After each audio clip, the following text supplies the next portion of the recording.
제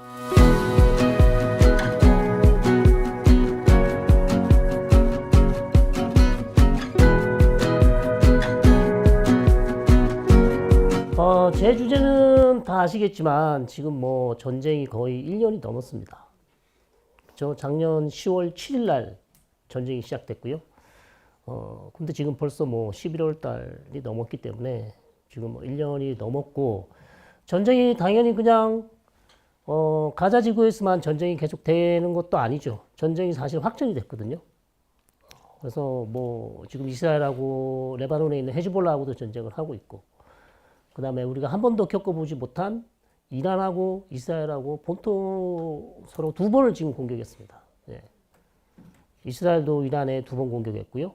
이란도 이스라엘 쪽으로 두 번이나 탄도미사일 뭐 이런 무기들을 계속 쐈습니다. 이게 한 번도 없었던 일입니다.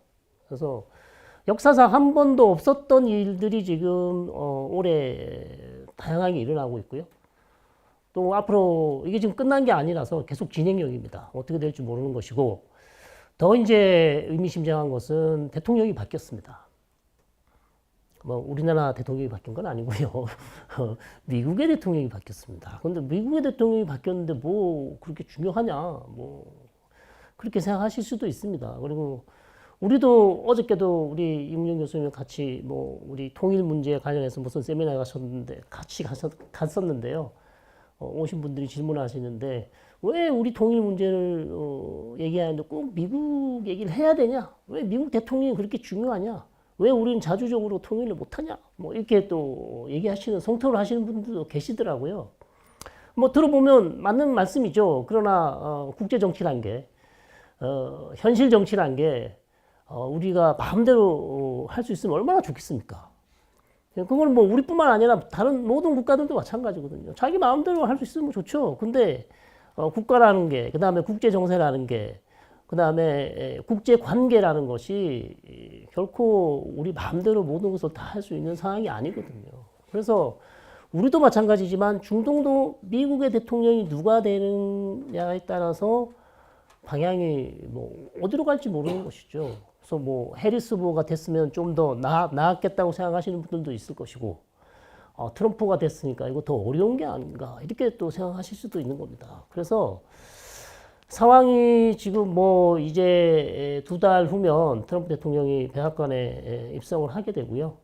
완전히 좀 바뀌겠죠. 어떤 방향, 좋은 방향으로 바뀔지 나쁜 방향으로 바뀔지는 저 같은 사람들은 이제 예상을 해야 되는데 예상하기가 너무 어렵습니다. 솔직히. 솔직하게 말씀드리겠습니다. 아니 뭐 해리스 후보라고 뭐 꼭 쉽게 예상할 수 있다, 그것도 아니에요. 다 어렵습니다. 뭐냐면 선거 캠페인 중에 했던 말을 반드시 지킨다는 보장이 없는 것이고, 또 실제로 아시겠지만 청와대에 들어가기 전과 청와대에 들어가서 보면 보는 것이 다 다르거든요. 내가 청와대 들어가기 전에는, 내가 집권하기 전에는 내가 이것도 하고요, 저것도 하고, 이것도 다 할 수 있다, 다 할 수 있어, 이렇게 다들 그렇게 얘기하잖아요. 근데 딱 그 최고 정상에 딱 올라가서 앉아 보시면 고려해야 될 상황들이 너무나 많습니다. 쉽게 말해서 청와대 오기 전에 보이지 않았던 것들이 하나씩, 두 개씩, 세 개씩, 네 개씩 다 보이기 시작하거든요. 그러면 본인이 그렇게 약속했던 정책들을 추진하는데 한계가 있구나라는 걸 이제서야 이제 실감을 하시면서 정책에 이제 변화가 일어나는 것입니다. 똑같은 거거든요. 그래서 트럼프 대통령이 지금 이제 벌써 뭐 외교 진영을 막 짜고 있습니다. 뭐 그래서 뭐 아주 국무장관은 안 짰지만 뭐 중동 특사, 뭐 주 이스라엘 미국 대사, 그 다음에 뭐 국가안보보좌관 뭐 계속 짜고 있는데, 아시겠지만 여러분, 트럼프 대통령은 이스라엘 좋아하거든요. 예. 그래서 지금 뽑힌 그 보좌관 중에서 유대인 출신이 많아요, 또. 예.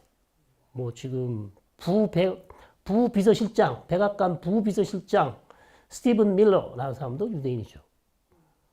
그 다음에 중동 특사라는 사람도 부동산 업자예요.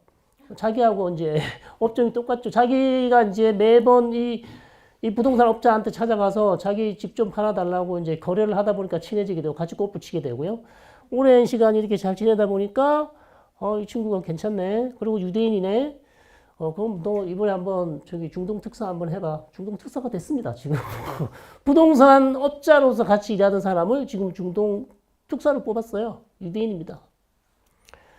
그러니까 아시겠지만 트럼프는 기존의 어떤 그 워싱턴의 정치적인 그런 해법을 그런 규칙을 완전히 바꾸는 사람이잖아요. 완전 틀어서 흔들어 버립니다. 일기 때도 그랬지만 지금은 더 그런 것 같아요. 일기 때는 그래도 주변에 군 장성이라든지 베테랑 군인들이 옆에서 트럼프 대통령을 조금 차제를 시켰거든요. 그래서 매티스라든지 이런 사람들 그렇게 했었는데 지금은 그런 군 장성들도 잘 안 보이고요. 자, 그래서 오히려 더 위험할 수도 있다라고 얘기하는 사람도 있어요. 왜냐하면 본인이 원하는 걸 하고 싶어 하는 것이고 이 사람이 또 즉흥적인 측면이 많이 있고 또 예측이 불허하는 그런 사람이기 때문에 오히려 더 지금이 더 위험한 게 아닌가라고 생각하는 사람도 있습니다. 그래서 좀 자제를 시켜야 되는데 자제시킬 사람이 없다. 그러면 이제 상당히 위험하게 갈 수도 있는 거죠. 그래서 그런 측면에서는 상당히 좀 우려가 되고 있습니다만 어쨌든 뚜껑을 열어봐야 됩니다. 지금. 그래서 21일 이후에 이제 정책을 봐야 우리가 좀 예상을 할 수 있을 것 같고요. 현재로서는 저는 지금 임명된 사람들로 그 사람들의 면면을 봐서는 여전히 친이스라엘 성향으로 갈 것이다. 그렇다면 지금 이번 트럼프 대통령의 당선으로 루저가 되는 사람은 누구냐면 팔레스타인. 왜? 친이스라엘 쪽으로 갈 거면 팔레스타인 쪽에는 그렇게 좋은 정책은 안 할 것 같아요. 물론 일기 때도 그랬습니다. 트럼프 일기 때도 그랬어요. 그 다음에 우크라이나죠. 우리 이 박사님 최고의 전문가 아니십니까? 우크라이나 젤렌스키 지금 속으로 울고 있을 거예요, 아마. 정말 무기 지원 끊으면 어떡하지? 엄청난 걱정을 하고 있을 거고, 그 다음에 마지막으로 중동 지역에서 가장 싫어하는 국가가 이란입니다. 네. 완전한 루저예요, 지금. 어떻게 보면. 왜냐면 트럼프하고 악연이 많거든요. 기억났을지 모르겠습니다. 이제 조금 어려운 얘기를 이제 조금 시작합니다. 제가 이제 여러분들 집중을 시키기 위해 좀 재미있는 얘기를 많이 했고요. 재미있었죠? 네. 재미없었나요? 네. 재미있으시라고 지금 한 얘기예요. 예. 재미있으셔야 됩니다. 이제부터 조금 본격적으로 트럼프하고 이란하고 사이가 안 좋았다. 무슨 말씀이냐면 이란은 지금 가장 큰 문제가 몇 가지가 있는데 가장 중요한 문제가요. 우리한테도 중요합니다. 이란은. 왜? 핵 문제가 있어요. 이란이 핵 개발을 하고 있고요. 핵 시설이 너무 많아요. 이란도 영토가 크잖아요. 그러니까 주변에 핵 시설이 한두 곳이 아닙니다. 한 10곳이 넘습니다. 근데 이제 핵 발전소, 전기 생산한다. 좋죠? 그 다음에 아니면 다른 과학 아니면 실험용으로 발전소 쓰는 거 다 좋습니다. 그러나 문제는 뭘까요? 핵무기를 개발할 가능성이 있다는 겁니다. 그렇죠? 핵무기. 핵무기 하면 일단 아시겠지만 핵무기를 가진 국가들은 가지려고 하는 국가들한테 뭐라 그럽니까? 주로? 안 가져도 된다. 가지지 마라. 그리고 그래서 NPT라는 또 조직이 있지 않습니까? 핵 확산 금지 조약 이런 것도 있고 가지지 마. 우리 안 가져도 우리 핵 쓰지 않을 거야. 걱정하지 마. 괜찮아. 이렇게 이제 달래는 거죠.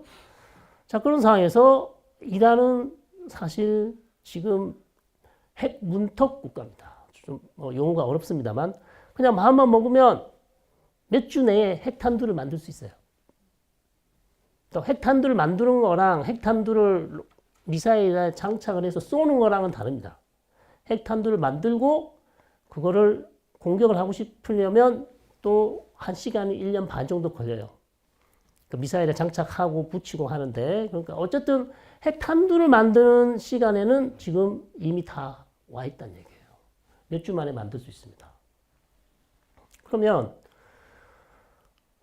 다 핵을 가지고 있는데 파키스탄도 가지고 있고 이스라엘도 가지고 있고 중국도 가지고 있고 다 가지고 있는데 인도도 가지고 있죠. 왜 이란만 못 가지게 하냐? 뭐 이란 입장에서는 충분히 그렇게 얘기할 수 있죠. 얘기할 수 있습니다. 근데 누가 가장 반대할까요? 이스라엘이 가장 반대하고 있습니다. 이스라엘이 가장 반대하고 있고요. 그 다음 미국도 반대할 수밖에 없어요. 왜? 이란이 핵을 가지면요. 주변에 있는 다른 국가들이 다 핵을 가지길 원해요. 네. 예를 들면 사우디아라비아, 그 다음에 아랍에미레이트, 예. 그 다음에 이집트도 갖고 싶어 하고요. 터키도 갖고 싶어 하고요. 일종의 핵 도미노 현상이 일어납니다. 중동 지역에. 그러니까 미국이 막을 수밖에 없겠죠. 자, 이거를 막으려고 2015년에 오바마 대통령 기억나시나요? 네, 오바마 흑인 대통령이었죠. 최초에.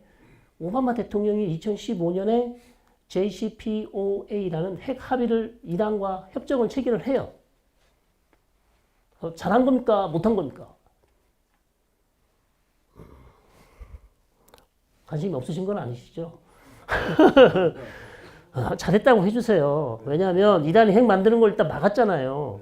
오바마 최대의 업적입니다. 이게 사실은. 오바마가 국제 정치 중에서 가장 잘한 게 사실 이란 핵 협정이에요. 네. 너무나 잘한 거예요. 아무도 해낼 수 없는 거 사실 해낸 거거든요.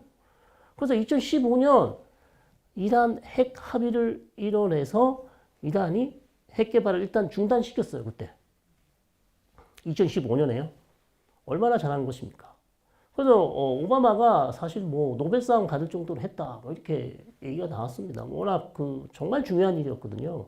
만약 그거 막지 못했으면 이란이 계속해서 이제 핵 개발을 했을 수도 있는 것이고. 그런데 중요한 건 여기서 이제 트럼프가 드디어 이제 등장을 합니다. 트럼프가 당선이 되고 나서 트럼프 1기 때 2018년입니다. 딱 어떻게 했습니까?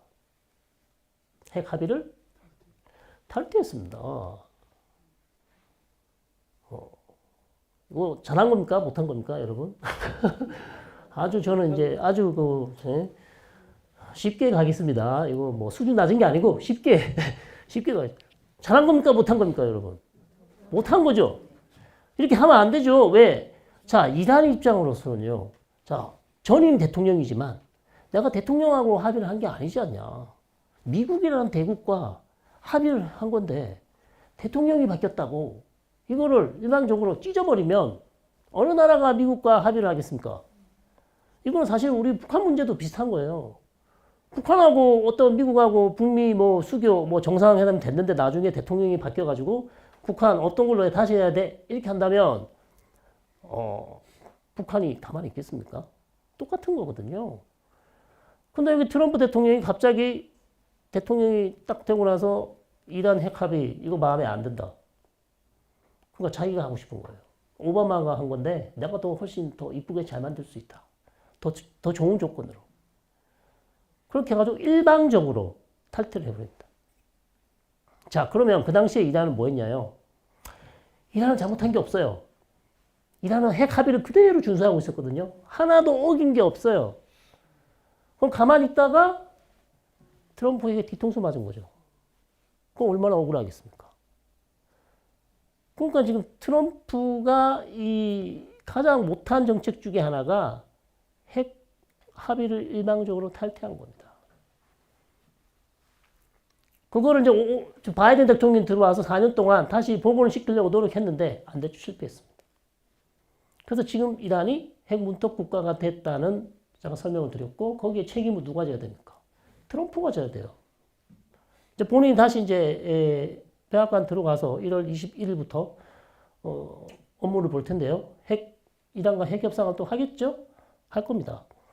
자, 그럼 트럼프가 이 핵 합의를 탈퇴하는데 누가 가장 트럼프의 귀에다가 귓속말로 탈퇴하세요, 탈퇴하세요 이렇게 얘기했을까요? 하셔야 됩니다 이러면서 트럼프로 막 설득을 하고 안 됩니다. 이 합의 안 됩니다. 이거 오바마가 한 거요. 이거 이란 뒤에서 나중에 합의 내놓고 이란이 뒤에서 핵무기 개발할 겁니다. 이거 더 강하게 이란을 좋을 수 있는 새로운 합의를 해야 됩니다. 라고 트럼프 대통령을 열심히 설득했던 사람이 나타냐후 총리입니다. 네. 네. 여기서 이제 한숨이 나오는데 지금 아유 나타냐후 저 나쁜 놈 이러면서 이제 한숨이 나오시는데요. 그래서 이게 중동이 미국이 중동 정책을 하고 있지만 이스라엘이 이만큼 중요한 역할을 할 수도 있습니다. 모든 이스라엘 총리가 이런 중요한 역할을 한 건 아니지만 나타냐후 총리가요 16년을 지금 이스라엘 최장수 총리예요. 16년입니다. 이스라엘은 그 제한이 없습니다. 잘못하면 20년까지 할 수 있어요. 네. 지금 총선이 2026년 11월입니다. 아직 2년 더 남았어요. 그러면 18년까지 예, 총선 그러니까 뭐 중간에 조기 총선이 안 되면 18년까지 임기 보장된 사람입니다. 그러니까 나타냐후 총리가요 호락호락한 사람이 아닙니다, 여러분. 예, 대단한 사람이에요. 그 정치력이 18년 동안 총리직을 유지한다는 것이 어렵거든요. 대단한 사람이고요. 나타냐후가 결국 본인이 이 이란은 핵 개발만 하는 게 아니고 핵 무기를 만들려는 그러니까 이스라엘은 기본적으로 이란을 믿질 않아요. 그러니까 신뢰가 없습니다. 인간관계도 제일 중요한 게 뭡니까? 제가 여러분들한테 돈을 빌려 드릴 수 있는 것은 제가 여러분들을 신뢰하기 때문이거든요. 그죠? 제가 마이크를 들고 열심히 지금 강의하는 건 뭡니까? 여러분이 즐거워하실 거라는 걸 제가 신뢰하기 때문에 지금 하는 거거든요. 네. 재밌어 하실 것이다. 네. 재미없게 해도 좋아하실 것이다. 네. 이게 믿고 신뢰를 하는 거거든요. 근데 나타냐후 총리는 이란을 믿질 않아요. 아무리 이란이 우리는 핵무기를 개발할 의도가 없어. 정말이야. 믿어줘. 진짜야. 난 진심이야. 안 믿습니다. 자, 그러니까 이스라엘로서는 계속해서 이란의 핵무기 개발 문제를 끌고 가야 돼요. 끌고 가야 되는 게 지금 문제이고 그래서 트럼프 대통령을 설득을 했고요. 그 꼬임에 넘어간 트럼프 대통령은 물론 본인이 또 좋은 합의를 하고 싶었던 욕심도 있었겠죠. 당연히. 자, 그러면서 핵 합의를 탈퇴를 했고요. 그래서 지금 이란 핵 문제를 사실상 풀어야 되는 상당히 지금 어려운 상황에 처해 있습니다. 그래서 중동 지역에 많은 문제들이 있지만 저는 우리한테도 가장 중요한 문제 중에 하나가 결국 이란 핵 문제다. 이거를 풀지 못하면 중동 지역이 다시 한번 경랑 속으로 빠질 수 있습니다. 풀었으면 좋겠고요. 근데 문제는 트럼프 대통령이 이걸 풀려면 좀 이란에게 화해의 제스처로 좀 하고 본인이 잘못한 거 있잖아요. 18년에 내가 이렇게 잘못했으니까 이번에 좀 잘해볼란다. 한번 도와달라. 좀 이런 제스처나 이런 화해의 손짓을 내밀어야 되는데 과연 그럴지는 잘 모르겠습니다. 지금 갖춰지고 있는 이 안보, 국방 이 인물들의 이 보좌관들의 인물들을 보면 그럴 가능성이 그렇게 높아 보이지 않습니다. 상당히 지금 친이스라엘적이고요. 친이스라엘적이라는 것은 반이란적이라는 말과 거의 비슷하거든요. 자, 그렇다면 이란한테 이렇게 좋은 얘기를 많이 해줄까라는 지금 걱정이 상당히 많이 되고요. 또 트럼프가 아주 어마어마한 짓을 했어요. 1기 때. 2020년. 기억나십니까? 네. 그 이스라엘의 수도 예루살렘을 이스라엘 거라고. 예, 그것도 맞습니다. 제가 원했던 답은 아닌데, 그러나 아주 그것도 진짜 중요한 얘기 맞습니다. 예, 정말 중요한, 트럼프가 왜 친이스라엘인가? 예루살렘이 이스라엘 수도인데요. 근데 국제사회가 그걸 인정을 안 하고 있죠.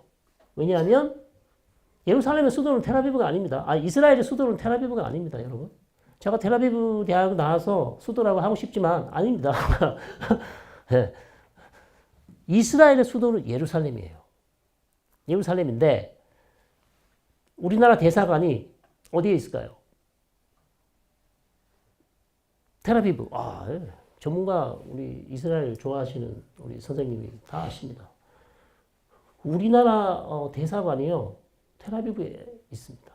예루살렘이 없어요. 대부분의 대사관이 텔아비브에 있습니다. 공관이. 왜 그럴까요? 많이들 오늘 즐거워하실 것 같습니다. 네, 재밌는 제가 질문을 했기 때문에. 왜 우리나라도 그러면 왜, 그럼 뭐야, 왜? 대사관, 공관은 원래 수도에 있어야 되는 거잖아요. 그 일을 처리하려면, 그래야 긴밀하게 일을 할 수가 있죠. 왜냐하면 이스라엘의 모든 그 부처 사무실이 다 예루살렘에 있습니다. 국방부만 빼고 다 예루살렘에 있어. 내무부, 뭐 관광부 다 예루살렘에 공간 건물이 다 있거든요. 부서가.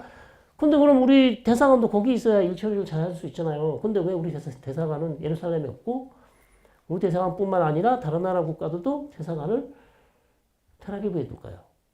예루살렘에 무슨 문제가 있었습니까? 야, 이거 좋아하실 것 같은데요. 지금 아주 집중력이 올라갔습니다. 지금. 자, 이스라엘은요, 예루살렘이 동서로 나눠져 있어요. 아, 동서하면 독일이 생각납니다. 지금. 동서로 나눠져 있는데, 그러니까 동예루살렘은 원래 이스라엘 땅이 아니었어요. 아, 이것도 완전 지금 여러분들의 얼굴 딱 보니까 아, 처음 듣는 얘기야. 무슨 얘기인지.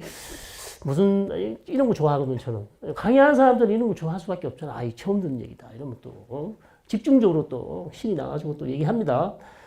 예루살렘이 동예루살렘과 서예루살렘으로 나눠져 있어요. 이게 무슨 말씀이냐면 이스라엘이 1948년에 제1차 중동 전쟁이 있었죠. 네? 아, 오늘 PPT 하나도 안 넘기고 지금 30분을 더 갑니다, 지금. 자, 이거 역사를 또 설명을 드려야 되겠네. 이스라엘 건국은 1948년이죠. 이스라엘 국가가.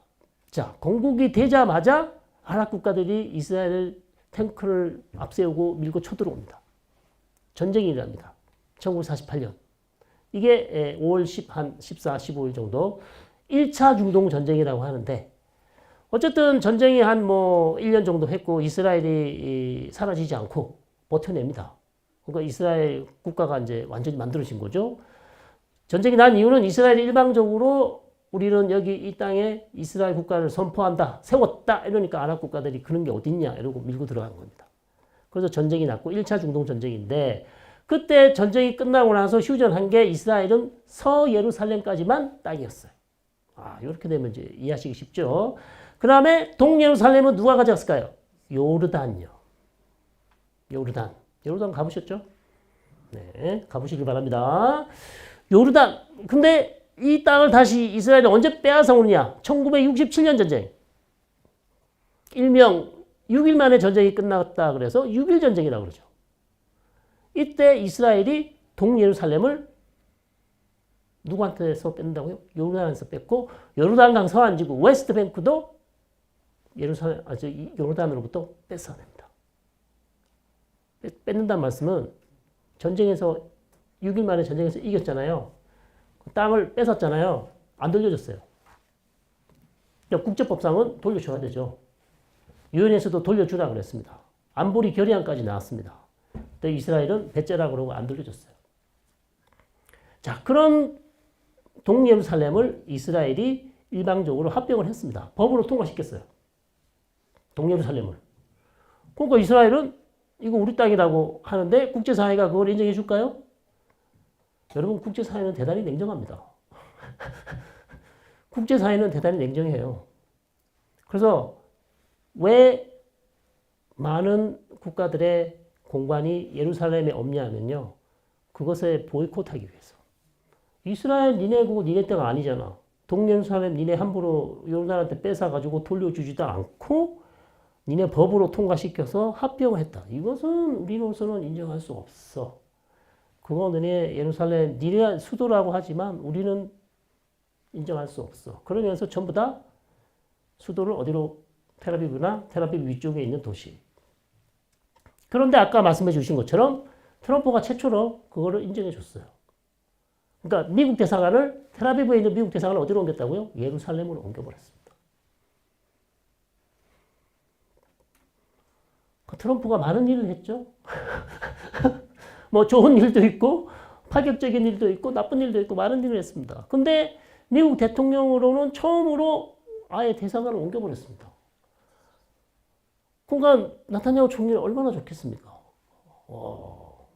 그리고 골란 공원이라는 데가 있는데요. 이스라엘 북쪽에 시리아 6.1 전쟁 때 시리아로부터 뺏은 땅이 있어요. 아주 높은 공원인데요. 전략적으로 군사적으로 너무나 중요해요. 시리아가 전쟁을 못하도록 할 수 있는 지역입니다. 이걸 돌려주면 절대 안 되는 이스라엘 입장에서는 그것도 뺏어가지고 안 돌려줬어요. 골란고원을. 지금도 차지하고 있어요. 그러니까 여러분들이 이스라엘을 너무 좋아하시면 안 됩니다. 이스라엘이 자기가 살아남기 위해서 이런 안 좋은 일도 많이 해요. 땅을 뺏어서 안 주고 있거든요. 그 골란고원도 우리 트럼프 대통령이 가가지고 이거 니네 땅 맞다 인정해줘 버렸어요.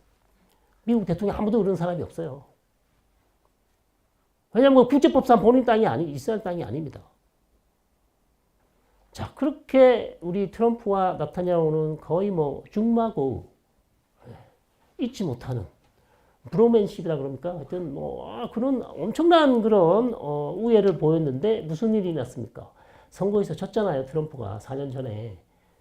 그랬더니 바로 나타냐후가요. 버리고요. 바이든한테 축하 인사를 보냅니다. 제가 말씀드렸잖아요.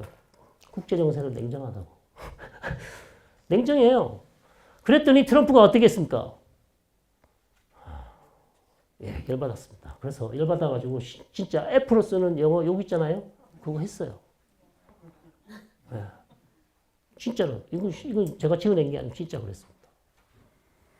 그래가지고 저는 이번에 잘 안 될 줄 알았어요. 2기 때. 왜냐하면 트럼프가 뒤끝 장렬이거든요. 그 가슴 속에 지금 칼을 품고 있을 수도 있어요. 말은 지금 다시 잘해보자 이렇게 하는데 그때 충격이 엄청 커가지고 내가 그렇게 잘해 수도까지 옮겨주고 말이야. 골란까지 인정해주고 말이야. 네가 원하는 핵협정도 내가 말이야. 그렇게 욕을 먹으면서 탈퇴를 해줬는데 기껏 바이든 당선됐다고 바로 축하 인사를 해. 이러면서 욕을 했다는. 네. 어쨌든 그래서 트럼프가 지금 대통령이 된 게 중동 정세에 저는 모르겠습니다. 진짜 별로 그렇게 좋을 것 같지가 않아요. 일단 이란하고 지금 사이가 그렇게 아까 하나 말씀드렸고요. 일방적으로 핵 합의를 탈퇴했고 두 번째 또 있습니다. 2020년에 바그다드 공항에서 무슨 일이 있었습니까? 기억나십니까? 미국이 공항에서 내리는 누구 하나를 차를 타고 지나가는 차 한 3대가 지나갔는데 거기에 타고 있는 중요한 사람을 드론으로 공격을 했습니다. 그래서 공항에서 사망했습니다. 이 사람이 누구일까요? 이름이 아주 거셈 솔레이만입니다. 일종의 솔로몬이죠. 우리 성경으로 치면 아랍어로 솔로몬이 술레이만이고 이란어로 솔레이만이겠죠. 그러니까 거셈 솔레이만이라는 이란 혁명수비대 사령관이에요. 그 당시에 거의 이란의 넘버2. 넘버1은 누굽니까? 알리 카미네이 최고 지도자죠. 이란은 최고 지도자 시스템. 이란은 대통령이 제일 세지 않습니다. 최고 지도자가 모든 걸 결정합니다.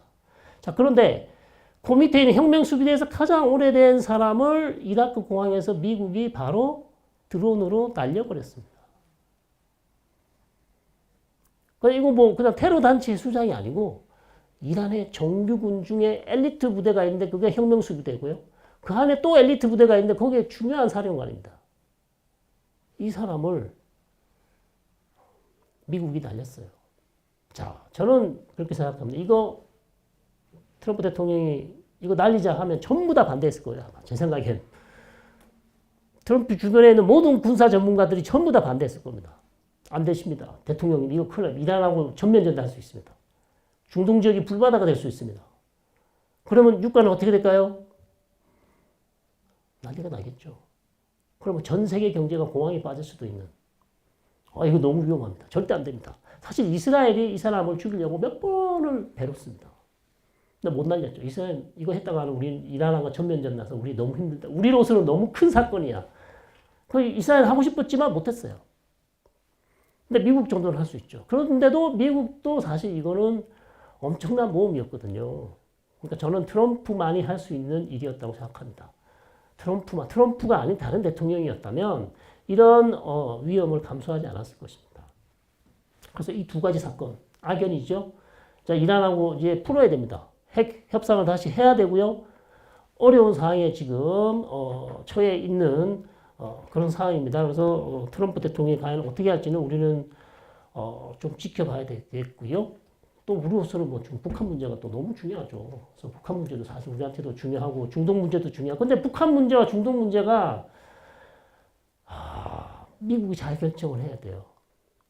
사실 어느 게 더 중요한지를 우리로서는 우리 걸 빨리 해결해 주면 좋겠는데 특히 우리가 잘 아는 클린턴 대통령 있죠. 클린턴 대통령은 중동 문제를 해결하느라 평양을 안 갔잖아요. 그거 아시죠? 올브라이트가 평양을 갔었고 한때 평양 갔지 않습니까? 그 다음에 올브라이트가 갔었고 그 다음에 클린턴 말기에 클린턴이 가려고 했는데 그때 당시에 살아있던 팔레스타인 피에로 의장 아라파트가 클린턴 제발 우리 좀 도와줘.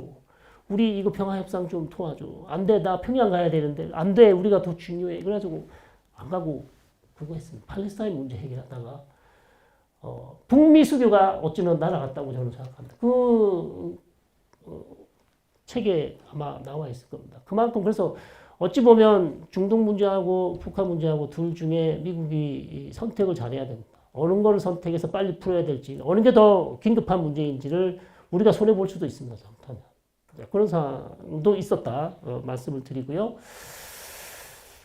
그래서 트럼프 대통령은 정말 걱정이 되고요. 어떻게 될지는 두고 봐야겠죠. 드디어 이제 시작이 됐는데요. 이 사람이 헤즈볼라의 수장입니다. 하산 나스랄라. 저 사람이 하마스의 가자지구 최고 지도자 야흐야 시나르입니다. 요게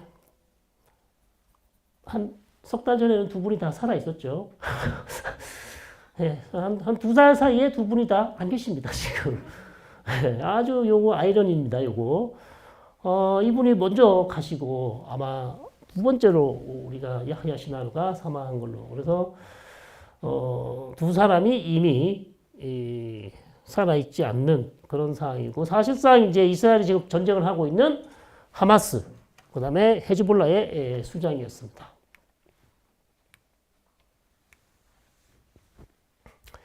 제가 이러한 얘기를 그렇게 설명드린 이유는 전쟁은 가자 지구에서 작년에 시작됐지만 지금 여러분이 보시는 이 중동에서 벌어지고 있는 도대체 중동에서 왜 이렇게 전쟁이 오래 가냐 이런 적이 없지 않았냐. 많이 갔어 봐야 한 달, 두 달 하고 끝났는데 왜 이렇게 전쟁이 오래 가냐.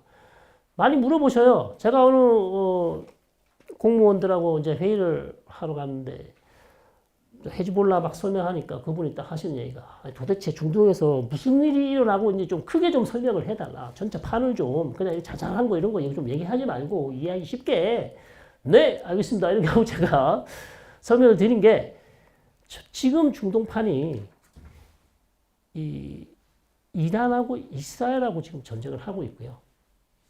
그렇잖아요. 실제로 전쟁을 두 번 했고 그 다음에 지금 헤즈볼라, 예멘에 있는 후티, 그 다음에 하마스, 그 다음에 뭐 이라크에 있는 뭐 민병대들 전부 다 이란이 지원하는 단체예요. 이란이 그 뒤에 있잖아요, 배후에. 그러니까 이스라엘하고 이란하고 전쟁을 하고 있고요. 이스라엘은 누가 뒤에서 봐주고 있습니까? 미국이 도와주고 있습니다. 그러니까 이란 지금 이스라엘을 공격하고 있는 하마스나 후티나 헤즈볼라는 이란이 뒤에서 도와주고 있어요. 결국은 이스라엘하고 이란하고 지금 중동에서 전쟁을 하고 있고 이스라엘은 미국이 지원해주고 있고 이란 뒤에는 러시아가 있을 수 있다는 거죠. 뭐 도울 능력이 지금 있는지 없는지는 모르겠으나 러시아가 지금 있고 중국이 약간 뭐 걸쳐 있고 이런 지금 진영으로 돼 있습니다. 그래서 여러분 헤즈볼라 지금 어떻게 될지 하마스 어떻게 될지 이것도 중요하죠. 전체 큰 그림을 보시면 미국하고 이란하고 지금 대결하고 있는 거예요. 미국하고 이란이죠.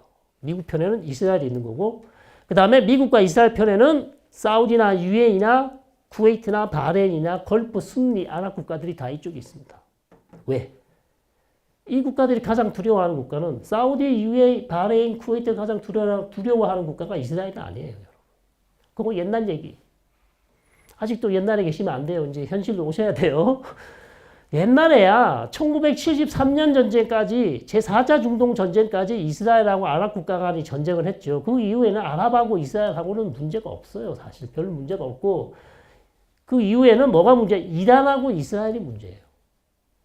그럼 이란하고 아랍하고 뭐가 다르냐? 이러면 이제 제가 또 여기서 저희 전문성을 발휘하여 설명을 드려야 됩니다. 이란하고 아랍어는 다릅니다. 언어도 달라요. 이란어랑 아랍어랑은 다릅니다. 물론 이란어가 아랍어의 철자를 28개를 가져와서 쓰긴 합니다. 거기다가 4개가 더 들어서 이란어는 철자가 32개고 아랍어는 28개입니다. 그런데 이란어하고 아랍어는 언어 족이 달라요. 아랍어는 세머고요. 이란어는 유럽어에 가깝습니다. 예. 좋습니다. 저런 리액션 배우셔야 됩니다. 이런 좋은 리액션. 이란어는요, 유럽어랑, 그래서 이란어 중에서 유럽어랑 비슷하지만 이란 사람들 지금 이란 가시면 여전히 불어 비슷한 단어 많이 써요. 멜시 이렇게 해도 돼요. 다른 이란어도 고맙습니다 말이 있지만, 그래서 이란어를 보시면 유럽어에 가까워. 아빠도 여전히 페다레 이런 단어가 있습니다. 페다레가 이란어로 아빠예요. 그 파도가 똑같잖아요. 딸, 독타레. 도터랑 똑같아요. 그러니까 오히려 유럽어에 가깝습니다. 이 단어가. 그러니까 아랍어는 세모예요. 아랍어는 히브리어랑 가깝습니다. 아랍어는 현대 히브리어랑 가깝고 그래서 사람도 달라요. 우리가 볼 때는 똑같죠. 아랍 사람이나 이란 사람 놓고 보면 다들 잘생겼고 이쁘구나 이렇게 생각하실 수 있지만 다르다는 거죠. 이란 사람하고요. 이란은 페르시아 사람이에요. 아랍은 완전 다릅니다. 그리고 이란 사람한테 니네 아랍 사람들은 말이야. 아랍 사람들은 중동에 있는 다 아랍 사람들이야. 이렇게 얘기하면 이란 사람들 정말 기분 나빠합니다. 이란은 페르시아 제국이에요. 엄청난 몇천 년을 제국을 키워왔던 사람들이기 때문에 아랍 사람들을 사람으로 안 봐요. 왜 아랍은 아바스 왕조가 있었고 우마위야 왕조도 있었지만 어쨌든 큰 제국을 오랫동안 했던 이란으로서는 아랍 사람들을 그렇게 중요시하지 않습니다. 터키 사람도 마찬가지예요. 투르키예 사람들도 오스만 제국이 거의 600년을 중동을 통치했잖아요. 터키 사람들도 아랍 사람들 보면 별로 그렇게 신경 안 씁니다. 제국을 했던 사람들은 제국의 자부심이 있어요. 그래서 이란과 아랍은 다르다는 얘기예요.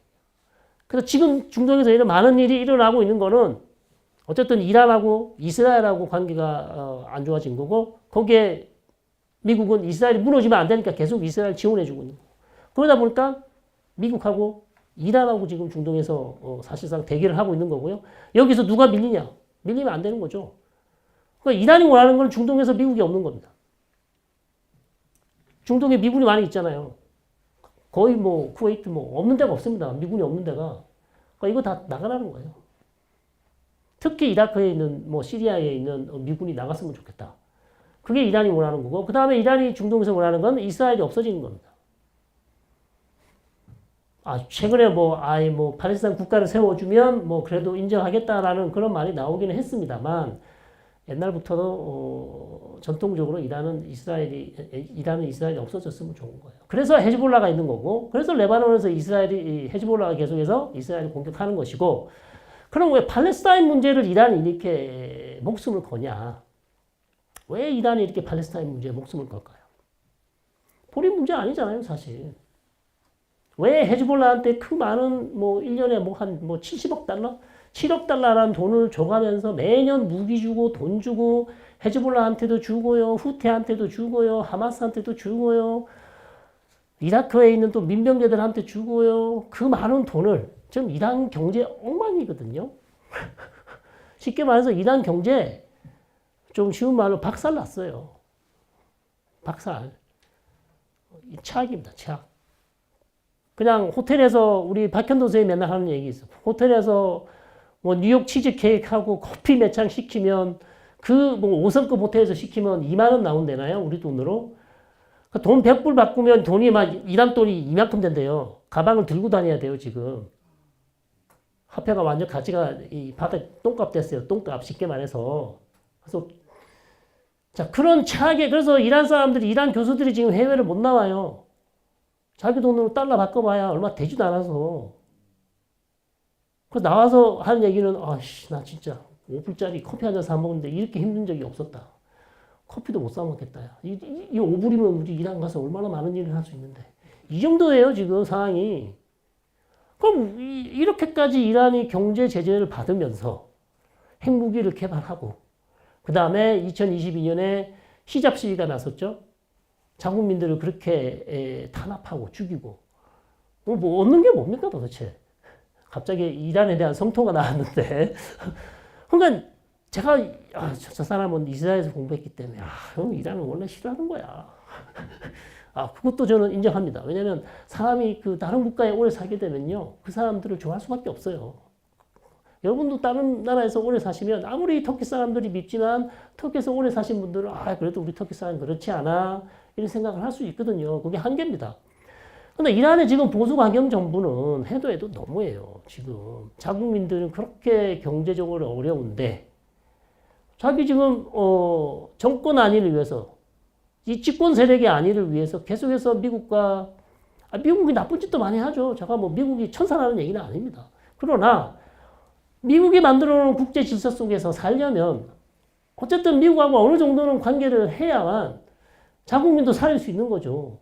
그런 상황인데 그걸 전혀 거부하면서 경제 제재를 뭐 계속 받으면서 솔직하게 핵무기를 포기하겠다 얘기하고 이렇게 나오면은 개방으로 나오면 잘 될 수 있는데 물론 최근에는 트럼프가 잘못한 건 맞습니다만 여하튼 현 정부는 바뀌어야 됩니다. 저는 이란의 현 정부는 아니다.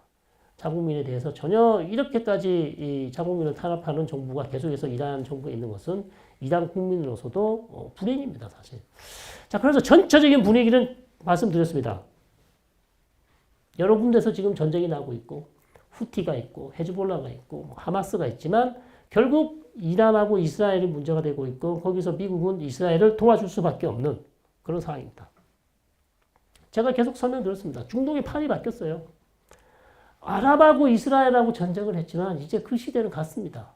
지금 1년이 지났지만 어느 아랍 국가가 지금 이란 편에 서서 이스라엘하고 전쟁을 하고 있습니까? 들어보십시오. 요르단이 하고 있습니까? 이집트가 하고 있습니까? 뭐 쿠웨이트가 해요? 뭐 터키가 합니까? 터키는 말만 계속 하고 있죠? 아무도 도와주지 않아요. 관심 없습니다, 지금. 관심 없어요. 그래서 지금 중동의 판은 이제는 앞으로는 이란하고 이스라엘하고 계속해서 이게 해결되지 않으면 이렇게 갈등 평행선을 갈 거고요. 그 다음에 이란이 키워놓은 이 헤즈볼라나 예멘의 후티나 사라지지 않을 겁니다. 저는. 완전 개면은 어렵습니다. 하마스도 마찬가지고요. 1년을 전쟁했지만 하마스를 완전 없앨 수 있나요? 못 없앱니다. 왜 그럴까요? 왜 이런 이 이슬람 조직들은 사라지지 않을까요?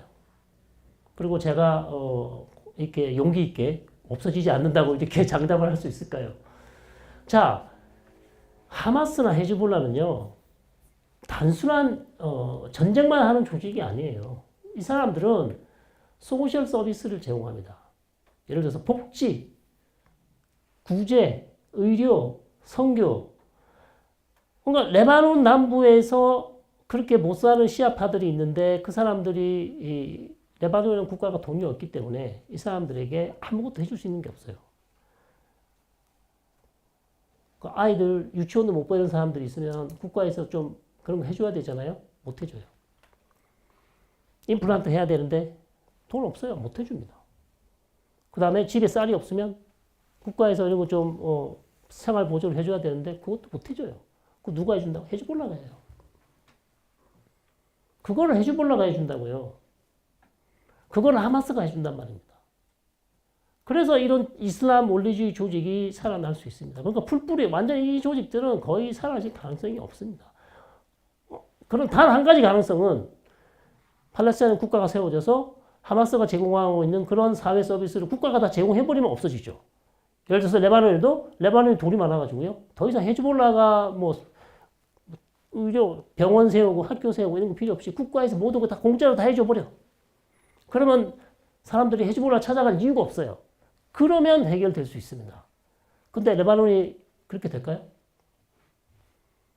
헤즈볼라가 그렇게 될까요? 예멘에 있는 후티, 이 시아파, 또 다른 시아파인데 후티 이 세력들이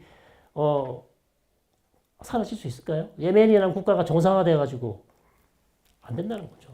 이런 시일 내에 그럴 가능성은 없습니다. 그렇고 헤즈볼라를 아무리 죽여도 하마스 대원을 아무리 죽여도 다시 또 젊은 애들 중에서는 이미 나는 또 헤즈볼라가 되고 싶어요. 나 좀 데려가요.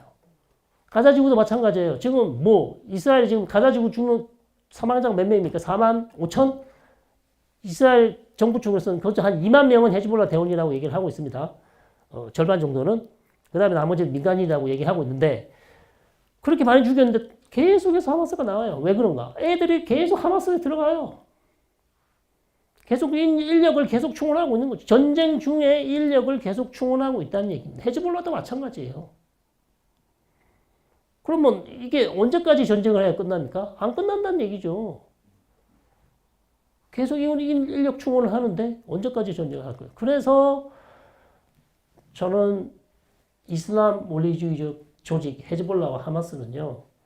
단기간에 해결될 게 아니고 아주 강력한 국가가 실패한 국가가 아니고 성공한 국가가 만들어져야 이런 사회, 이슬람 사회에서 원리주의 조직이 사라집니다. 무슬림 형제단도 마찬가지고 중동 지역에서 가장 큰 조직이 이제 무슬림 형제단이죠. 그래서 전체 큰 틀을 이렇게 좀 보시면 되겠고요. 그러면 왜 하마스가 갑자기 작년에 전쟁을 시작했을까요? 왜? 여기 이제 조금 배경을 설명드리면 작년 10월 7일 전까지 중동 지역은 거의 대탕트였어요. 그러니까 이제 온탕과 냉탕을 왔다 갔다 한 거죠. 작년까지 분위기 상당히 좋았는데 10월 7일 전까지 지금 차악이 됐습니다. 왜 대탕트라고 말씀드리냐면 2020년에 이스라엘하고 아랍에미레이트가 관계 정상화를 해요. 이게 뭐가 중요하냐? 왜냐면 왜 중요하냐면요. 걸프 아랍 국가 중에 이스라엘과 관계 정상화를 한 국가가 없어요. 이게 처음이었습니다. 이스라엘하고 아랍 국가는 1974년까지 73년까지 전쟁을 했잖아요. 제4차 중동 전쟁까지. 그래서 이스라엘과 관계 정상화를 한 국가는 2020년 전까지 딱 두 개였습니다. 이집트 평화협정 맺었죠. 1979년. 그 다음 요르단 1994년.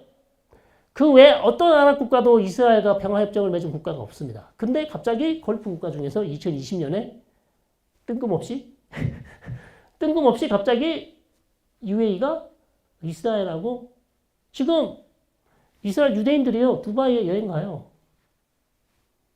상상이 되십니까? 두바이에 비행기 타고 여행 가요. 지금 제가 여름에도 이스라엘 갔다 왔는데 두바이에서 이스라엘로 가는 비행기 타고 왔어요. 두바이 플라이로.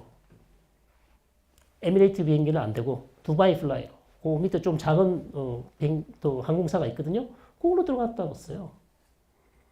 그러니까 이게 2020년 전에는 전혀 불가능한 얘기였습니다. 그만큼 중요한 합의였어요.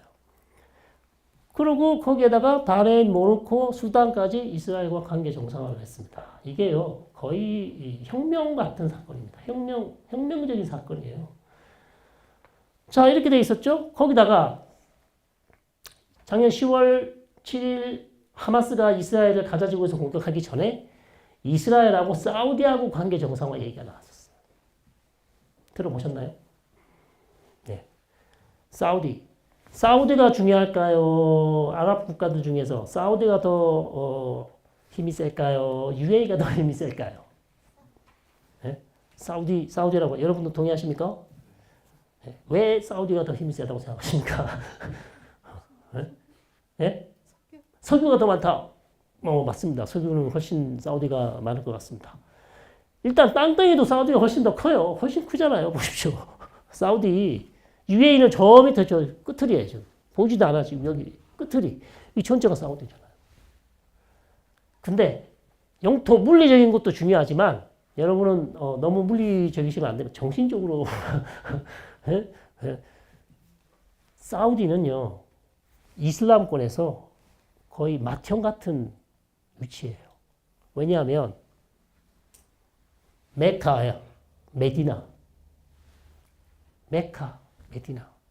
이슬람의 3대 성지가 있는데 1대, 2대가 메카, 메디나예요.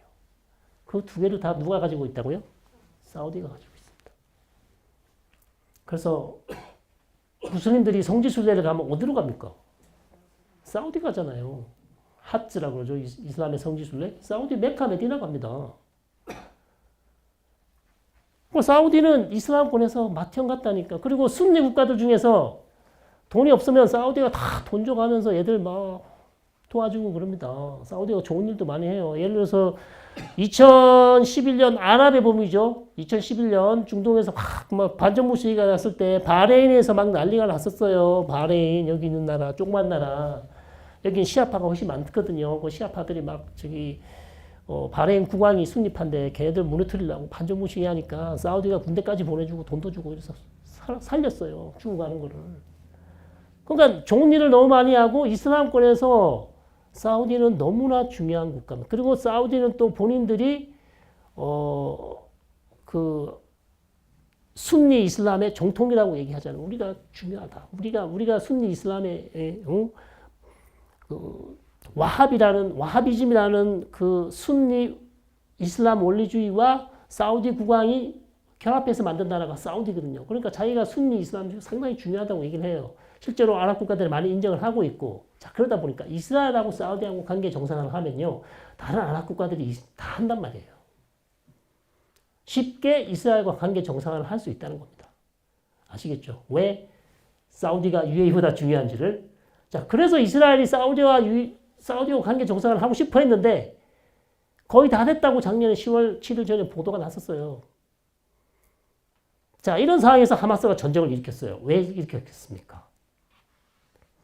이스라엘하고 사우디하고 관계 정상화하면 다른 아랍 국가들 전부 따라서 이스라엘하고 관계 정상화하면 이제 더 이상 누구도 팔레스타인 문제 얘기 안 할 거예요. 팔레스타인 애들이 죽든지 말든지 나 모르겠네. 그냥 이스라엘하고 그냥 잘해볼란게. 이스라엘하고 잘해볼란다. 왜? 이스라엘 뭐 첨단 산업 기술 좋아. 무기 잘 만들어. 미국하고 친해. 걸프 국가들이 얼마나 매력이 좋아요. 뭐 잘 안 되면 이스라엘한테 좀 미국 좀 부탁 좀 하라 그래. 야, 잘 안 돼. 미국 최신 무기 좀 갖고 싶은데 사실 미국이 최신 무기는 이스라엘 제일 먼저 줍니다. 그리고 1년 지나야 아랍 국가들 줘요. 그러니까 맨날 이제 우리는 왜 맨날 이벌이냐. 우리도 기름도 많이 해주는데 뭐 이스라엘만 너무 친애하는 거 아니야? 미국 너무하네, 진짜. 우리도 최신 무기 달란 말이야. 그게 지금 사우디의 불만이에요. UAE나 사우디가. 그러니까 이스라엘하고 친해지면 워싱턴으로 갈 수 있는 길이에요. 옛날에는. 지금은 꼭 그렇지는 않지만 아랍 국가들이. 예? 그러다 보니까 이스라엘하고 친해지는 게 팔레스타인 문제 물론 불쌍해. 도와주고 싶어. 근데 해결이 잘 안 돼. 근데 언제까지 우리가 팔레스타인 문제를 기다리냐고요. 팔레스타인 문제가 언제부터입니까? 20세기부터 지금까지 나면 거의 100년이 지났어요. 아랍 국가들이 도대체 언제까지 기다려야 돼? 내가 니네 힘든 거 알겠고, 그리고 돈도 많이 줬어요. 진짜 걸프 국가들이 팔레스타인 자치정부 PLO에게 도네이션 엄청 많이 했습니다. 지금 하는 얘기 뭐예요? 그 돈 다 어디 갔냐? 야, 아라파트 죽은 다음에 지금 마크무드 아바스죠? 돈 다 어디 갔냐? 우리가 준 돈 다 어디 갔냐? 그 돈이면 야, 도시를 국가 하나 세우고 또 말겠다. 야. 농담으로. 국가 하나 세우고도 말 돈, 돈 다 어디 갔냐? 돈. 나라는 세워지지도 않고, 왜 요르단강 상황 가면 그냥 나라 같지도 않고, 그냥 가자는, 지금 또 전쟁이 나와서 건물 다 무너지고 아무것도 없습니다, 지금. 솔직히 진짜로. 이스라엘이 1년 동안 모든 건물을 거의 제가 봤을 때 한 80% 이상은 다 무너졌을 거예요. 이게 무슨 의미가 있냐고. 걸프 국가들로서는 우리가 많이 기다렸고, 우리가 이스라엘하고도 많이 미국하고도 많이 얘기했는데, 물론 이스라엘도 잘못 많이 했죠, 당연히. 이스라엘도 잘못이 큽니다. 팔레스타인 문제를 빨리 해결했었어야죠. 자, 그런 상황에서 지금 작년까지만 분위기가 좋았는데 하마스로서는 전쟁을 할 수밖에 없었어요. 이거 이스라엘하고 사우디하고 관계 정상화되면 팔레스타인 아무도 이제 우리는 완전히 낙동강 오리알이야. 누가 우리 얘기하겠어. 그래가지고 사실 전쟁이 났다고 봐야 됩니다. 물론 다른 중요한 또 이유들이 있을 수 있겠지만, 자, 그래서 작년까지 상당히 분위기가 좋았기 때문에 이 분위기 그냥 그대로 가면 하마스는 우리 다 죽네. 그런 상황이었다고 합니다. 그리고 보십시오. 미국하고 이스라엘하고 아랍에미라이트하고 인도하고 2020년 이후에 이스라엘하고 아랍에미라이트하고 관계 정상화한 후에 이렇게 사각 협력, 4개 국가가 같이 경제 협력을 하면 훨씬 잘할 수 있다. 이건 이제 4개 국가면 사각 협력, 3개 국가가 하면 삼각 협력 이렇게 부르거든요. 그래서 이렇게 해서 계속해서 경제를 발전시키자 그랬어요, 실제로. 우리도 여기 하려고 그랬어요. 이스라엘하고 UAE하고 한국. 삼각 협력하려고 그랬습니다. UAE, 이스라엘, 한국. 우리는 이스라엘하고 원래 친하고, UAE는 다시 이스라엘하고 관계 정상을 했기 때문에, 우리 세 국가가, 우리가 또 제조업이 강하고, UAE 돈이 많고, 이스라엘 기술이 뛰어나니까, 우리 세 명이서 잘해보면 뭐, 잘할 수 있지 않겠어? 했는데, 전쟁이 나서 완전히 날아갔죠. 그래서 전쟁 전에 이렇게 다양한 아이디어들이 많이 나왔습니다. 그리고 인도, 유럽, 중동 경제 현황 들어보셨나요? 자, 인도에서 배를 타고요. UAE를 갑니다. UAE 항구에서 다시 배를 타고 사우디까지 갑니다. 사우디에서 철로를 타고 요르단까지 갑니다. 요르단에서 다시 육로를 통해서 지중해에 있는 하이파 이스라엘 항구로 갑니다. 거기에서 어디로 갑니까? 유럽, 그리스로 갑니다. 그러면 수에즈 운하를 갈 필요가 없어요. 그리고 여기 막 맨날 호르무즈 해협에 전쟁이 나고 뭐 어쩌고 이쪽 갈 필요가 없습니다. 이게 얼마나 좋은 아이디어입니까? 그리고 이 아이디어를 지금 미국에서 다 같이 해보자. 그러면 누이 좋고 내부 좋고 서로 좋은 거 아니냐. 이게 쉽게 말해서 중동에서 중국의 1대1로가 여기 있는데 그걸 막아보려고 미국이 만든 아이디어고, 이걸 하면 경제를 통해서 평화를 이룰 수 있지 않냐. 사우디, UAE, 이스라엘, 요르단 다 같이 우리가 철도 만들어서, 그럼 이 지나는 도시들마다 다 경제 개발되고 얼마나 좋냐. 이런 아이디어를 냈습니다.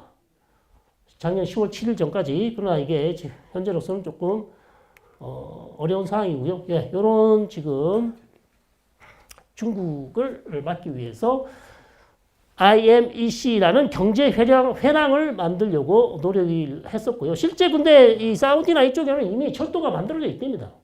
그러니까 연결만 하면 돼요. 철도를 다시 놓을 필요 없이.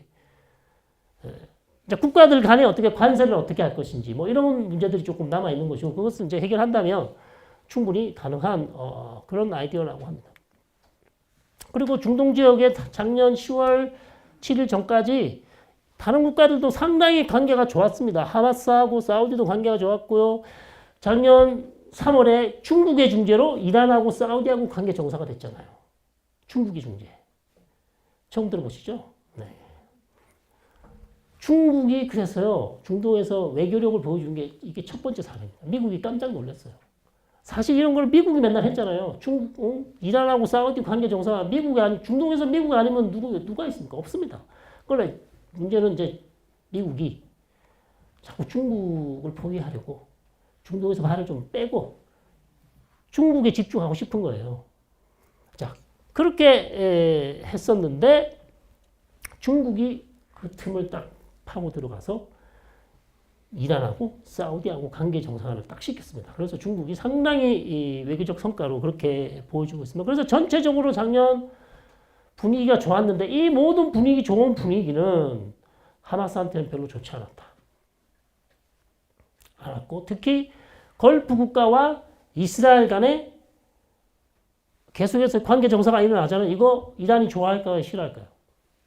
싫어할 수밖에 없습니다. 이란으로서는요, 걸프 아랍 국가들하고 이스라엘하고 관계 정상화, 사이 좋아지는 거, 이란은 계속 고립되잖아요. 싫어할 수밖에 없는 그런 상황이었습니다. 그리고 말씀드린 이스라엘하고 사우디 관계.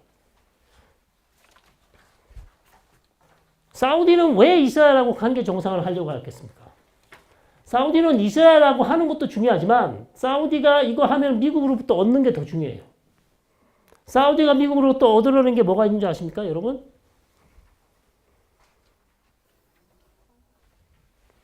상호 방위조약. 예, 상호 방위조약. 이거 뭡니까? 그럼 우리랑 똑같은 거죠? 네. 그런데 사우디가 전쟁 난이도 별로 없어 보이는데 무슨 미국하고 상호 방위조약까지 체결할 이유가 뭐가 있을까요? 사우디가 가장 두려워하는 국가 누구라고요? 예? 이란. 최고십니다. 사우디가 가장 두려워하는 국가는요, 이란이에요.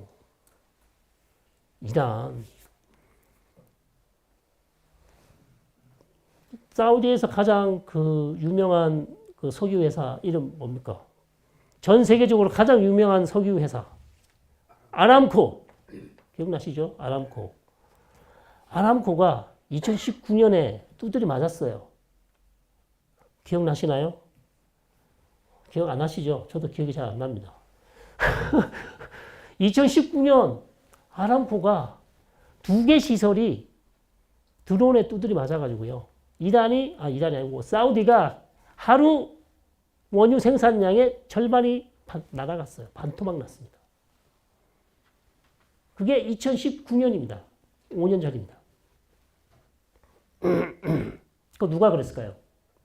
이스라엘이? 네? 후티. 뭐 어디 원래 전공 어디 중동학 저기 박사님 논문 쓰시는 거예요? 뭐 거침이 없으십니다. 물어보면 답이 그냥 자판기 수준으로. 후티가 그랬어요. 후티가 드론을 날렸어요. 예멘에서.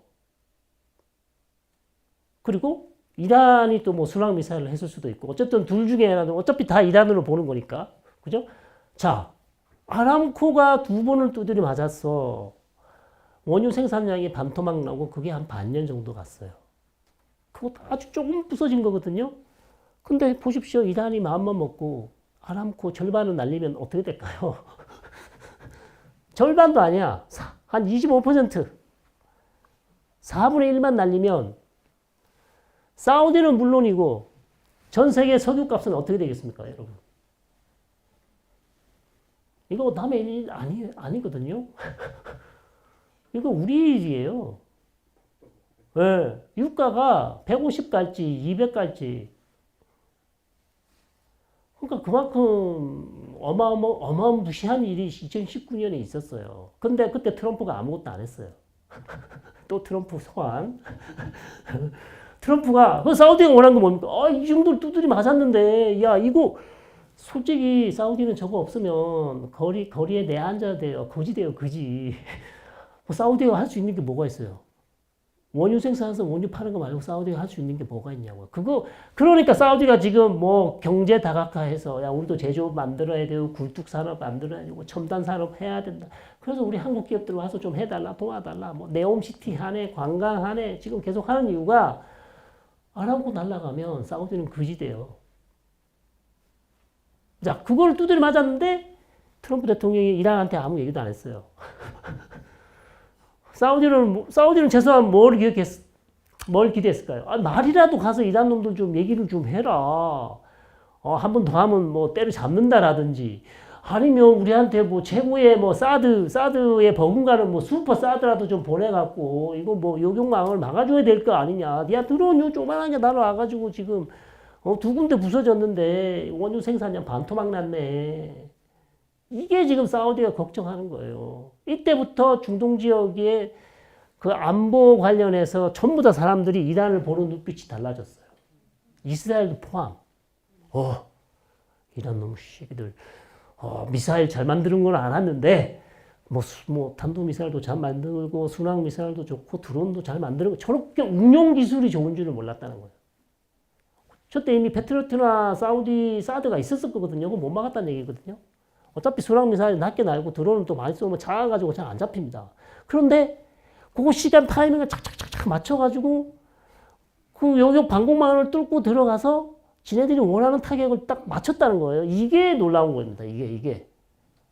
그래가지고 전부 다 이스라엘도 그때부터 준비를 합니다. 뭐를 준비하냐. 자, 이란의 드론과 순항 미사일 막을 새로운 요격망을 만들어야 되겠다.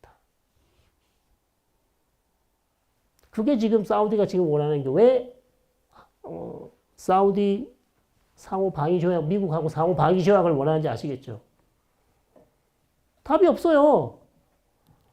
사우디는 공군력은 좋죠. 공군력은 좋은데 사우디가 육군이 거의 없어요. 있긴 한데. 그러니까 걸프에 있는 사우디, UAE, 바레인, 쿠웨이트 전부 다요. 이란의 밥이에요. 돈만 많았지. 예? 돈만 많았고 궁정만 왕궁만 아주 화려하게 잘 짓고 뭐 내가 왕이네, 최고야, 뭐 국부 펀드 얘기하고 뭐 버즈 플라 뭐 두바이에 뭐 탑 이쁘게 짓고 다 아무 의미 없습니다 지금 그거 이란이 마음 한번 먹으면요. 생각해 두바이에 탄도미사일이 아니어도 드론이나 몇 개 한번 떨어져 보세요. 두바이는 금융도시잖아요. 금융국가잖아요. 거기 투자 엄청 많이 하는데 그거 한번 떨어져 보세요. 그럼 돈 다 빠져나갑니다. 네. 근데 그럴 이유는 없어요. 왜냐하면 두바이에 이란 사람들이 되게 많아요. 이란하고 비즈니스를 엄청 많이 해요. 그건 제발등 찍는 거죠. 이란이 그렇게 할 이유가 없는 거죠. 그러니까 아부다비는 때려도 두바이는 잘 안 때립니다. 이유 중에 그게 하나인데 어쨌든 이란은 너무너무 어마무시해요. 걸프 국가들이 볼 때는 얘는 그냥 공포감 그 자체. 네. 그 재래식 무기가 그렇게 좋은데 거기다가 핵무기까지 가져봐. 답이 안 나옵니다. 답이 안 나와요. 왜 사우디가 계속 미국 바지끄레기 붙잡고 이스라엘하고 뭘 해보려고 그러고 UAE가 왜 이스라엘하고 뭐 해보려고 그러고 미국하고 하고 하도 이제 미국이 말을 안 들으니까 사우디하고 UAE가 러시아, 중국 무기까지 지금 가져오잖아요. 그러니까 사우디와 UAE는 이미 미국에 의존하지 않습니다. 미국에만 의존하지 않아요. 이미 2019년 이후부터 우리가 드디어 이제 미국의 속마음을 알았네. 미국이 우리 안보를 정말 지켜줄 것이라고 철떡같이 믿었는데 결국 정말 중요한 순간에 미국이 우리 뒤통수 쳤다. 이렇게 이란한테 두드려 맞았는데 우리는 최소한 뭐라도 말이라도 하고 말이야. 마음 같아서는 이란하고 전쟁이라도 한번 해줬으면 좋고 아무것도 안 했어요. 트럼프가. 자, 그런 측면에서 지금 상호 방위조약. 그 다음에 민수용 핵개발. 사우디가요. 미국한테 해달라고 하는 거예요. 지금. 이스라엘하고 관계 정상화하면 이거 해주면 우리 한다 그랬어요. 그 다음에 우라늄 농축까지. 저거를 왜 하려고 그랬습니까? 이란 때문이에요. 이란이 지금 마음만 먹으면 핵가닥 해서 일주일 만에 핵탄두 만들 수 있는데 사우디는 그럼 뭐 가만히 당하고 있을 수 있나요? 우리도 뭐 플랜 B를 만들어야 될 거 아니에요. 최악의 상황을 위해서. 이거 원하고 있습니다. 그 다음에 우리가 UAE의 바라카 원전 뭐 4대인가요? 바라카 원전요. 원전 뭐 전력 생산 많이 하고 있지만 저는 이미 이란을 염두에 둔 한참 뒷마음에는 유사시 우리가 이 원전을 다른 목적으로 잘 써야 되겠다는 그런 포석도 있다. 저는 그렇게 보고 있습니다. 그건 제 내피셜이고요. 자, 어쨌든 그래서 이런 중요한 일들이 중동에서 일어나고 있었는데 이게 전부 다 하마스가 봤을 때는 너무나 본인들한테 불리하고 이란 쪽에서 상당히 불리한 일이었습니다. 그러면서 제가 계속 말씀드렸던 이란의 저항의 축이죠. 하마스 있죠. 레바논에 헤즈볼라 있죠. 시리아는 거의 뭐 러시아와 이란 땅이죠. 이라크 인구의 절반이 시아파예요. 이라크 인구의 절반이 시아파고요. 여기에 친이란 민병대가 많이 있습니다. 친이란 민병대가 갑자기 왜 친이란 민병대가 하냐면 이라크에는 민병대가 많은데 반이란 민병대도 있고 친이란 민병대도 있습니다. 그래서 제가 친이란 민병대를 다 누가 지원하냐? 이란이 지원하고 있고 이 친이란 민병대가 이라크 정규군에 편입이 됐어요. 정규군에 편입이 됐고요. 이라크의 중요한 대통령이나 정세는 누가 다 이란의 영향력 없이는 아무것도 못합니다. 쉽게 말씀드리면 이란의 위성국가가 거의 다 됐다. 어디처럼? 레바논처럼. 안타까운 일이죠. 지금 이라크에는 우리 기업인들이 1000명 이상가 있습니다. 대단히 중요한 지금 그래서 뭐 하나도 거기 뭐 바스미아라는 큰 도시 신도시 짓고 있고 비즈니스를 되게 많이 하는데 그 사람들이 지금 우리가 지금 그분들이 와서 이제 물어보면 중요하게 하는 얘기가 거기 나와 있는 혁명수비대 애들이랑 친해라. 이렇게 얘기를 합니다. 거기에 이라크에 나와 있는 이란 혁명수비대 애들이랑 친해라. 무슨 말이냐? 거기에 무슨 안 좋은 일이나 안보나 무슨 테러가 나거나 이렇게 일이 생기면 걔네들이 제일 먼저 알 거고 제일 잘 안다. 이란 애들이랑 친해라는 거예요. 지금 그게 지금 말씀드린 거 이라크가 그렇게 돼 있고요. 예멘에 있는 후티 이게 지금 다 이란이 지금 키우고 있는 대리 조직들입니다. 이게 지금 이스라엘하고 사실상 지금 전쟁을 하고 있죠. 말씀드렸습니다. 이란 핵 문턱 국가라고요. 마음만 먹으면 1주, 길게는 3주 내에 핵무기를 만들 수 있는 그런 상황입니다.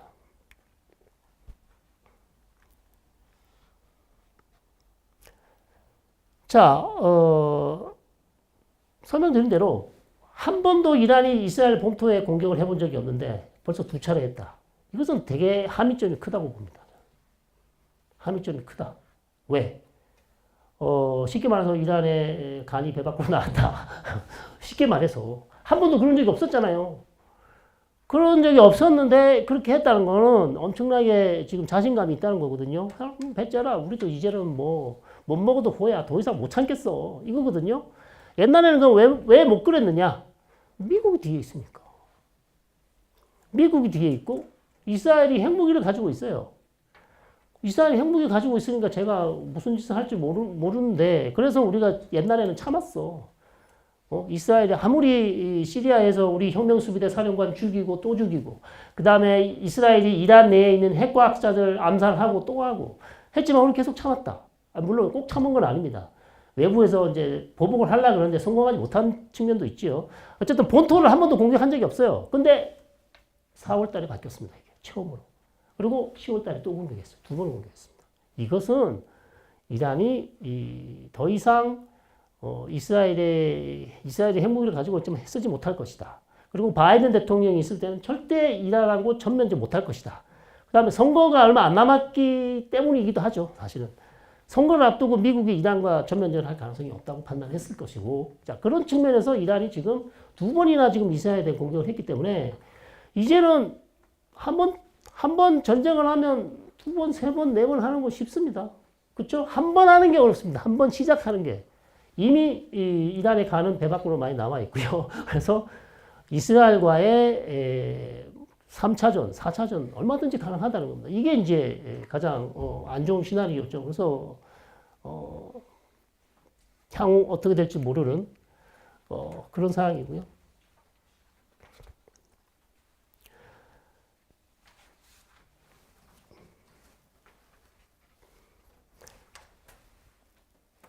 자, 이스라엘이 이란을 싫어하는 이유는 가장 큰 이유를 설명드렸습니다. 핵 때문이죠. 핵무기만 개발하지 않는다면, 그것만 보장이 되면 일단 뭐 괜찮을 것 같은데, 그거 외에도 또 대리 조직이 있잖아요. 헤즈볼라 있죠. 하마스 있죠. 시리아 있죠. 이런 대리 조직들이 그냥 가만히 있으면 되는데 이스라엘이 계속 옥죄지 않습니까? 그러면 대리 조직을 지원하는 국가는 누굽니까? 이란이잖아요. 쉽게 말해서 문어가 있는데 문어 다리들이 있고 문어는 이란이에요. 문어 다리는 대리 조직들이고. 그러면 문어 머리를 공격해야 된다는 겁니다. 그게 지금 이스라엘이 원하는 거고, 핵무기하고 대리 조직, 그 다음에 그 두 개만 해결되면 이스라엘하고 이란은 관계가 좋아질 수 있으나, 그게 이제 언제 그 문제가 해결되겠습니까? 그게 이제 가장 어려운 것이죠. 그리고 이란이 핵 개발을 하게 되면 아까 말씀드린 것처럼 중동에 핵 도미노 현상이 올 것이고, 그 다음에 이스라엘이 또 싫어하는 이유가 이란이 핵무기를 가지게 되면 이스라엘이 헤즈볼라나 하마스나 아니면 이라크에 있는 친이란 민병대나 이런 애들을 공격하기가 너무 어려워져요. 왜? 이란이 핵무기를 가지고 이란이 무슨 짓을 할지 모르잖아요. 그렇죠? 그러면 이스라엘이 자유롭게 막 공격을 못하는 거예요. 이란의 대리 조직을 마음대로 공격을 못합니다. 그게 지금 이스라엘은 그 상황이 싫은 거예요. 왜냐하면 이스라엘만이 핵을 가지고 있어야 중동 지역에서 압도적인 군사력을 보여줄 수 있잖아요. 그게 이제 이스라엘이 이란의 핵을 싫어하는 가장 큰 이유 중에 하나죠. 이란은 이스라엘을 어떻게 봅니까? 작은 사탄. 큰 사탄은 미국. 작은 사탄은 이스라엘.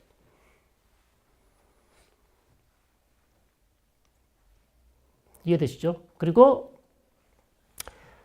팔레스타인 문제를 걸고 넘어지는 이유는요. 좀 어려운 얘기를 좀 설명드리겠습니다.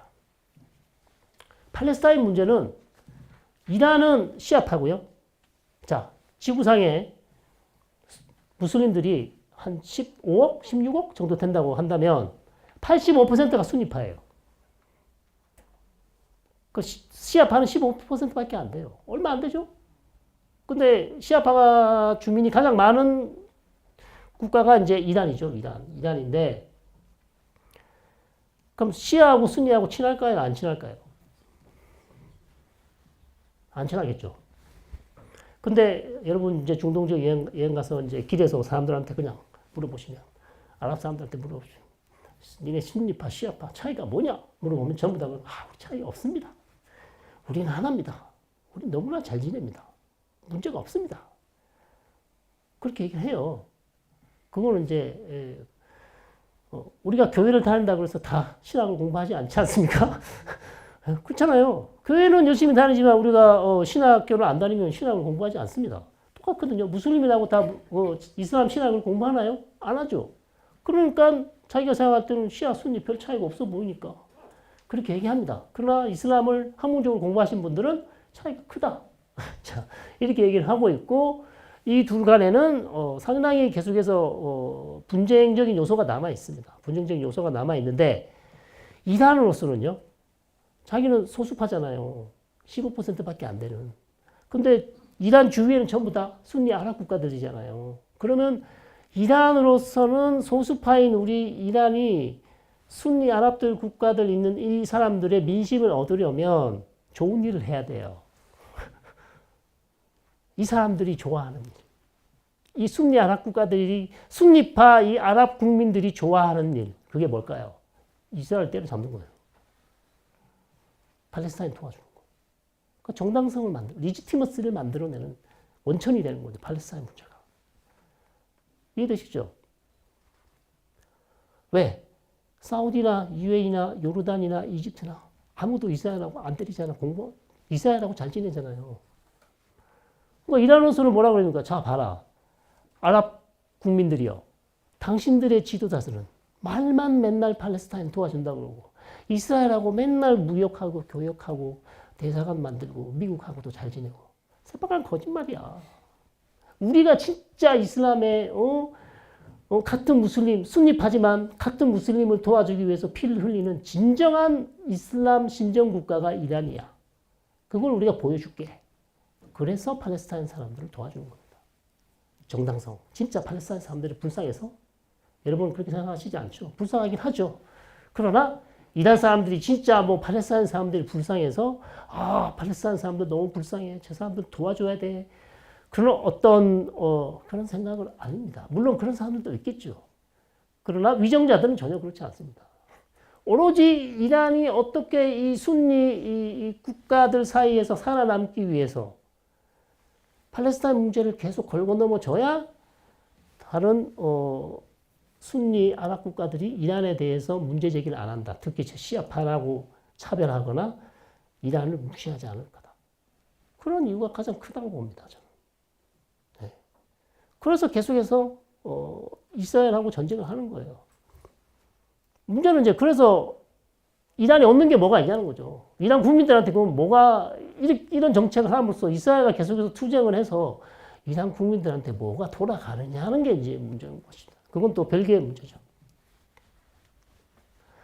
자, 그래서 큰 사탄, 작은 사탄 계속해서 이란은 이런 시각으로 보고 있는 상황입니다.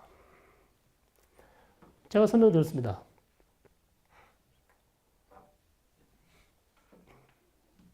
팔레스타인 사람보다 더 팔레스타인 사람들 같은 사람, 이란 사람. 저렇게 팔레스타인을 도와줄 필요가 없는데도 팔레스타인이 계속 도와주는 이유는 결국 이란에 있는 보수 환경 정부가 소수파 시아파로서 주변 중동에서 순니파들의 순니파 민심, 순니파 아랍 국가들의 민심을 얻기 위해서 계속해서 팔레스타인 문제를 적극적으로 이용하고 있다. 이렇게 이제 보는 거죠. 자, 이것은 이스라엘과 미국이 이란의 핵시설을 사이버 테러한 겁니다. 2006년부터 그 이후로 계속 했던 것이고요. 유명한 사건인데 본인들이 한 번도 인정하지 않습니다. 미국하고 이스라엘이 한 번도 공식적으로 이거 했다고 얘기하지 않는데 이쪽 사이버 전문가들은 다 알고 있는 어마어마한 사건이고요. 국가적 차원에서 이 정도로 대규모로 사이버를 공격한 적이 거의 없다. 전무후무한 공격이고 쉽게 말해서 나탄즈라는 이란에 있는 핵시설은 인트라넷이죠. 인터넷이 아닙니다. 자기네들끼리만 쓰는 그 인터넷망인데 그 나탄즈에 있는 핵시설에 있는 컴퓨터에다가 USB를 하나 꽂습니다. 이미 거기에 바이러스가 들어있죠. 그걸 딱 꽂으면 그 바이러스가 이 전체 컴퓨터로 옮겨지면서 어떻게 되냐면 원심 분리기가 쉬지 않고 계속 돌아가게 만들었어요. 그래서 불이 나죠. 불이 나서 나탄즈 핵시설이 망가지게 되는. 이게 한 번만 한 게 아니고 여러 차례 몇 년 동안 계속 이루어지게 됩니다. 이게 이제 CIA와 이스라엘의 작품이고 이 작전 이름이 올림픽 게임이었다. 왜 그렇게 했는지는 잘 모르겠습니다. 올림픽 게임이고요. 이 바이러스가 이름이 스톡스넷이었고 여기에 사용한 이란 나탄즈에 썼던 핵시설 그 브랜드가 지멘스예요. 지멘스 핵시설만 망가뜨리는 그런 시스템이었다. 이렇게 알려져 있고 자, 이러니 이제 이란이 이스라엘을 싫어할 이유는 충분합니다. 핵과학자 암살. 누가 있겠습니까? 이스라엘이죠. 이스라엘 혹은 뭐 CIA 같이. 어떤 방식입니까? 차가 지나가잖아요. 이란은 또 차가 많아서 교통 체증이 많습니다. 그러면 오토바이 한 대가 싹 검은 오토바이 한 대가 탁 지나가면서 승용차 뒤를 싹 지나가면서 승용차 뒤에다가 뭘 하나 탁 붙이고 오토바이가 쌩 지나가고 오토바이는 사라지고 조금 있다가 승용차는 하늘로 붕 떴다가 내려왔습니다. 자, 그런 방식. 그게 이제 고전적인 방식이고 아니면 이제 막다른 골목에 차가 들어가면 그 뒤에 따라 들어가서 이제 총으로 쏴 죽이는 방식. 뭐 이런 방식. 그래서 여러 사람을 죽였습니다. 이란의 핵과학자. 왜? 핵무기 개발하지 마라.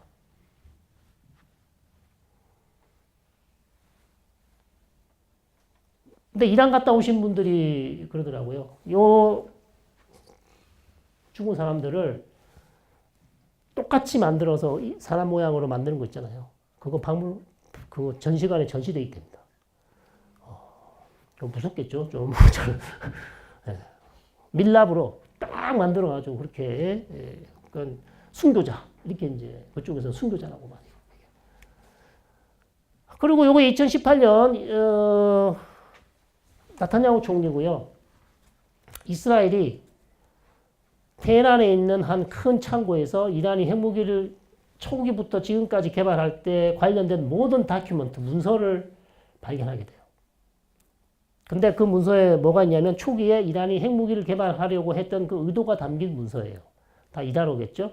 어쨌든 그거를 발견을 했고, 그게 파일이 한 5만 5천 장 되고 CD가 183장인데 이거 실제로 거기서 가져온 거라고 얘기했습니다. 이게 2018년에 총리가 직접 브리핑을 했습니다. 이거 우리가 테헤란에서 가져왔네 이랬어요. 사진만 찍어 온 게 아니라 실물을 원본을 트럭에다 싣고 아제르바이잔을 통해서 왔을 가능성이 상당히 높습니다. 그래서 아제르바이잔은 이스라엘하고 되게 친하고요. 아제르바이잔이 이란한테 눈에 가시죠. 거의 이스라엘의 모든 작전들이 사실 아제르바이잔을 통해서 많이 들어갈 가능성이 높다. 어쨌든 가져왔는데 이란 쪽에서는 그런 일 없다고 당연히 말도 안 된다는 소리를 했죠. 그러나 최근 몇 년 전에 이거 사실상 인정했어요. 잃어버린 거는 맞다. 누가 가져갔다는 얘기는 잃어버린 거는 맞습니다. 중요한 것은 이것을 가져와서 중요한 시설, 중요한 문서들을 서방에 있는 유럽에 있는 모든 정상들에게 다 보여주고 누구한테 보여줘? 트럼프한테 보여줬어요. 트럼프한테 보여줬으니까 트럼프가 2018년 제가 뭐라 그랬습니까? 핵합의를 탈퇴했다는 거. 이게 왜 맞아 떨어지냐고요. 까마귀 날자 배 떨어진다고 제가 말씀드렸지 않습니까? 2018년이에요. 근데 이때 이거 브리핑하니까 전 세계가 다 웃었죠. 총리가 나와서 저런 말도 안 되는 거짓말을 어떻게 테헤란에서 이란이 그렇게 소중히 하는 핵 문서를 그렇게 쉽게 니네가 다 훔쳐올 수 있냐. 말이 안 된다고 얘기했는데 제가 봤을 때 거의 팩트입니다. 아니 이스라엘이 이렇게 할 이유가 없잖아요. 이렇게 총리가 나와서 직접 브리핑을 할 이유는 별로 없어 보이고요. 어쨌든 그런 일이 있었습니다. 그리고 2020년에 이란 핵 개발의 아버지라고 하는 사람이 있습니다. 이 사람을 역시 테헤란에서 암살을 하게 됩니다. 이건 암살 방식이 특이한데, 이 사람이 지나가는 차가 있고 차에서 몇 킬로 하여튼 떨어져 있는 장소에 기관총을 설치해 놓습니다. 차에다가. 사람은 없어요. 차가 신호에 걸리는 장소 거기에 딱 맞도록 각도를 맞춰놓고 차가 그 시간에 딱 도착했고 신호등에 걸렸고 저쪽에 있는 기관총을 멀리서 스위치를 눌러요. 그러면 기관총이 자동으로 발사돼서 옆에 있는 와이프는 부상을 입었으나 사망을 하지 않았습니다. 둘이 같이 앉아 있었는데 이 사람만 죽고 보디가드도 몇 명 죽었습니다. 그러니까 이거를 뭐라 그래요? AI 살인 하여튼 로봇가 죽였다 하여튼 난리가 났었습니다. 이게 2020년에. 자, 그래서 핵과학자가 사실은 핵과학자지만 이 사람은 혁명수비대 소속이었던 사람입니다. 어쨌든 이 사람도 이스라엘이 암살했다. 거의 확실할 수 있는 거죠. 자, 이러니까 이란이 이스라엘 좋아하겠습니까? 무조건 전쟁이죠. 이 정도면 이렇게 많은 사람을 죽이고 암살을 하고 핵시설을 사보타지를 하고 이것 말고도 이란 내 핵시설이 사보타지 공격당한 게 한두 개가 아닙니다. 너무 많습니다. 수년 내에. 그래서 거의 다 이스라엘 아니면 미국이 같이 했든지 이스라엘 단독으로 그런 작전을 했다고 보시면 되겠고 이거는 애플에 나온 이스라엘이 만든 드라마예요. 테헤란이라는 드라마고 이스라엘의 여성 모사드 요원이 테헤란 가서 어떻게 활동을 하는지를 보여주는 가상의 드라마인데 지금 중동에서 이란에서 벌어지고 있는 일들과 상당히 유사하다. 사보타지도 있고 핵시설 공격하는 것도 있고 그냥 흥미로 한번 보시면 됩니다. 이거 이스라엘에서 만든 거고요. 실제로 배우들이 다 이란어를 쓰면서 합니다. 배우들이 다 이란어를 쓰고 이게 시즌2까지 나왔나요? 그래서 북한도 등장하고 막 이럽니다. 그래서 한번 보시면 그냥 흥미롭게 보시면 되는 거고요. 자, 그래서 이란이 이제 앞으로 어떻게 할 것인가 한번 끝으로 살펴보려고 합니다. 지금까지 가자 지구에서 시작됐던 전쟁이 헤즈볼라한테 갔고 거기다가 예멘에 있는 후티라는 이상한 세력이 이스라엘을 1700km 되는 데를 탄도미사일이나 드론이나 이걸 쏴서 공격을 했고 더 심각한 것은 홍해에 지나는 모든 선박에 대해서 지금 시비를 걸고 있어서 우리 선박들도 홍해를 못 지나고 아프리카를 지나서 지금 가고 있는 말도 안 되는 지금 상황이 벌어지고 있습니다. 이게 안 끝나요. 가자지구 전쟁이 끝나야 끝난다 그랬거든요. 가자지구 전쟁은 제가 봤을 때는 올해 안에 안 끝납니다. 내년 여름까지 갈 수도 있고 최소한 내년 봄까지도 갈 수 있는 그런 상황이고요. 헤즈볼라는 모르겠습니다. 협상을 지금 하고 있기 때문에 오늘 나온 보도로서는 나타냐후가 트럼프 대통령이 바친 헌사하는 선물이다 이러면서 헤즈볼라하고 협상 전쟁을 끝내는 것이 트럼프 대통령의 이제 짐을 덜어드리기 위해서 그렇게 끝낼 것이다라는 보도가 났는데 이건 좀 더 지켜봐야 되는 상황이고요. 그래서 이란이 대리 조직을 키운 이유는 또 따로 있습니다. 아까 이스라엘 얘기를 했습니다만 1980년부터 88년까지 무슨 전쟁이 있었습니까? 80년부터 88년 이란하고 이라크 전쟁이죠. 연배들이 다 많이 되시는데 저보다 훨씬 잘 아실 것 같은데요. 저는 그때 좀 어릴 때라 80년부터 88년까지 이란하고 이스라엘이 전쟁을 했습니다. 8년 동안. 그때 이란이요. 정말 거의 최악의 수모를 당했어요. 이라크한테. 사담 후세인한테. 테헤란이 이라크 전투기한테 폭격도 받고요. 화학무기 공격도 받고요. 정말 죽다 살아났거든요. 어쨌든 잘 버틴 거죠. 그런데 그 이후로부터 이제 이란이 생각한 게 우리는 다시는 우리 이란의 본토가 이 적으로부터 공격을 받지 않도록 뭔가 좀 만들어야 되겠다. 그럼 어떻게 하냐? 주변에 우리의 대리 조직을 만들자. 그럼 적들이 우리를 공격하기 전에 주변에 있는 우리 대리 조직들이 적을 무찔러 버리면 되지 않냐? 그러면 우리 본토는 들어오지도 못한다. 그래서 대리 조직을 만들어 거예요. 키워온 거죠. 그거를 실제로 만들어낸 사람이요. 2020년에 바그다드 공항에서 사망한 솔레이마니 장군입니다. 그래서 이란에서 솔레이마니 장군이 그렇게 중요한 사람이에요. 그 사람이 이 대리 조직을 진짜 이렇게 많이 만들어냈어요. 그러니까 어찌 보면 이란은 솔레이마니 전과 솔레이마니 후로 나눌 수 있을 정도로 그 사람은 너무나 중요한 인물이었습니다. 이란의 전력이 지금 약해진 이유 중에 하나가 솔레이마니가 사라졌기 때문이다라고 할 수 있을 정도로 너무나 중요한 인물이었고, 자, 그래서 대리 조직을 만들었죠. 그 다음에 이란은 공군력이 없습니다. 전투기가 있는데 F4, F2, 팬텀기 옛날에 있잖아요. 80년대 전투기 있죠. 그러니까 1979년 이란의 이슬람 혁명이 나기 전에 미국하고 친했거든요. 그때 미국한테 받았던 전투기들 그거 아직도 쓰고 있어요. 그럼 어디다 씁니까? 그러니까 이란의 공군은 박물관이다. 네. 이렇게 보시면 되겠습니다. 이란의 공군은 쓸 상황이 안 돼요. 자, 그러면 이란이 할 수 있는 건 뭐가 있습니까? 전투기가 없기 때문에 창을 만들어야 되잖아요. 그것이 바로 탄도미사일. 그래서 이란의 탄도미사일 기술은 뛰어나죠. 이스라엘도 다 요격을 못 시킵니다. 그래서 이란의 안보 개념, 대리조직 만들고 탄도미사일, 드론, 순항미사일 만드는 거죠. 이 두 개로 이제 버텨왔습니다. 지금까지. 근데 이게 두 개가 무너지면 남은 건 뭡니까?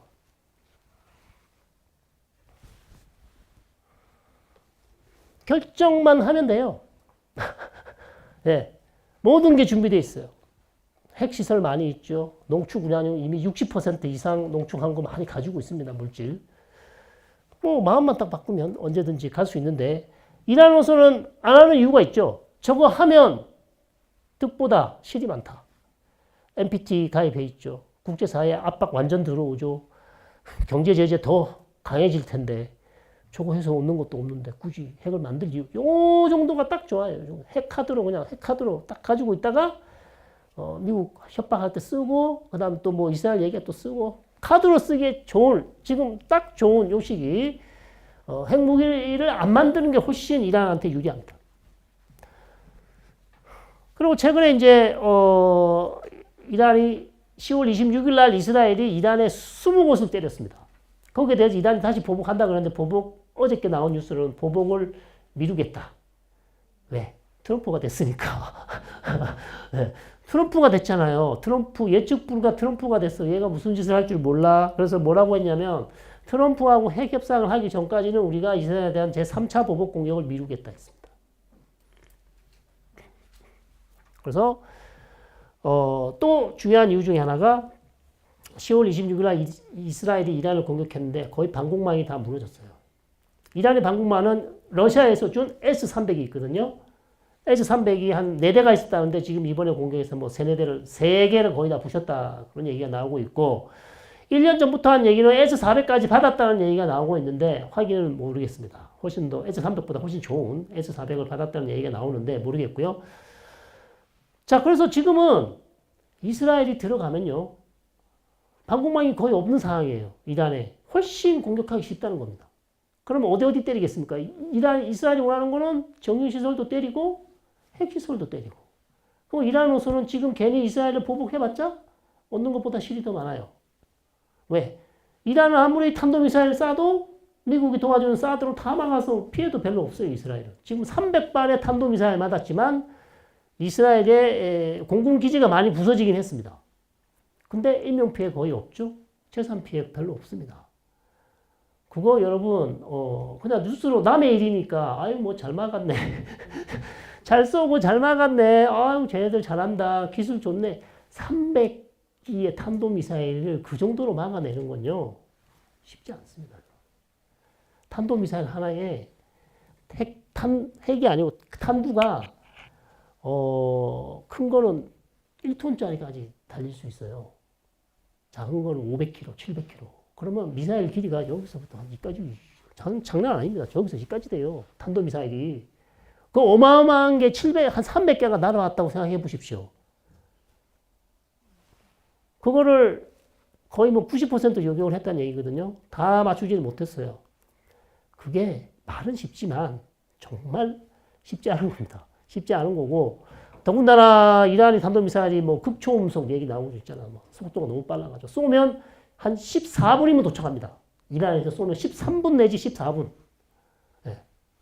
그 사이에 이제 요격을 해야 되는 그런 상황에서 상당히 어려운 작업이었다. 이렇게 말씀을 드릴 수 있겠고, 현재 이란이 할 수 있는 선택지는 1번, 지금 이란의 새 대통령이 뽑혔죠.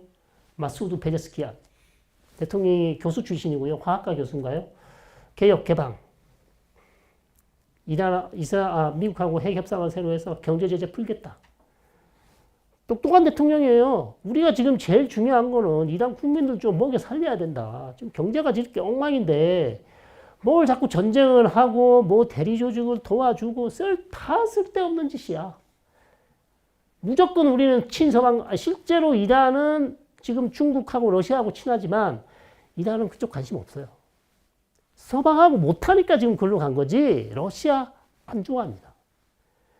20세기 초 이란의 역사를 보십시오. 영국과 러시아가 계속해서 이란을 괴롭혔어요. 20세기 초에. 자, 그런 상황인데 어쨌든 이란은 친서방 가고 싶어요. 근데 지금 핵 문제가 안 되고 미국하고 안 풀리니까 교역을 못하고 있는데 이거 하고 싶습니다. 하고 싶은데 문제는 이란의 수뇌부가 강경파가 있고 개혁파가 있습니다. 그 중간에 위에서 누가 있습니까? 최고 지도자가 있어요. 그럼 누구 손을 들어줘야 될까요? 최고 지도자가 결정하는 거예요. 강경파 손을 들어줄까? 아니면 개혁파 손을 들어줄까? 근데 지금까지는 강경파 손을 들어줘. 2번이나 공격했잖아요, 이스라엘. 그러니까 최고 지도자가 선택을 잘해야 됩니다. 물론 최고 지도자가 자기 마음대로 모든 걸 다 할 수, 당연히 이란 국민들의 여론에 신경을 쓸 수밖에 없죠. 신경을 써야 되죠. 안 그러면 이란 국민들이 그렇게 만만한 국민들이 또 아닙니다. 혁명을 2번 했어요. 20세기 초에 한 번 했고 1979년에 혁명을 했습니다. 이란 국민들이 그렇게 만만한 사람들이 아닙니다. 그러니까 최고 지도자도 눈치를 봐야 돼요. 계속해서 자기가 보수 강경으로 가고 싶지만 이렇게 간다 그래서 국민들이 좋아하는지 안 좋은지를 봐야 되고 그 임계점을 넘어서는 순간 자기도 어떻게 될지 모릅니다. 그래서 눈치를 보는데 1번으로 갈 것인가? 모르겠습니다. 제가 써놓은 건 가능성은 높지 않다. 2번, 현상 유지로 갈 것인가? 계속해서 이스라엘을 이제 헤즈볼라나 하마스나 이란이나 이라크나 이쪽에 있는 대리 조직을 이용해서 계속해서 이스라엘 공격하는 거. 말씀드렸지만 헤즈볼라 안 사라집니다. 하마스도 안 사라질 거고요. 어느 정도 괴멸 됐지만 시간이 지나면 계속 회복되고 지금 헤즈볼라가 초기에 뭐 다 끝난 것처럼 생각하셨죠? 전혀 안 끝. 지금 계속해서 이스라엘 공격하고 있어요. 아직 안 끝났습니다. 그래서 현상 유지로 갈 것이다. 이란 안 변한다. 세 번째 말씀드린 건 최악의 상황. 이란으로서는 더 이상 우리는 이 상황을 타개하기 위해서는 돌파구가 필요하고 그 돌파구는 결국 핵을 갖는 것이다. 핵무기를 갖는 것이 결국 이란의 안전을 도모하는 데 가장 중요하다. 이렇게 생각을 할 수가 있습니다. 그러나 이런 시일 내에 그럴 것 같지는 않고요. 그러니까 상황이 변하면 언제든지 이란이 저는 결정을 할 수도 있다. 그렇게 저는 보고 있고요. 이거는 제가 다 설명을 드렸습니다. 이스라엘하고 이란 사이에 계속 벌어지고 있는 어려운 상황들. 이제 우리로서는 이제 걱정되는 것들이 이제 뭐 이런 것들이죠. 계속 그 어려워지면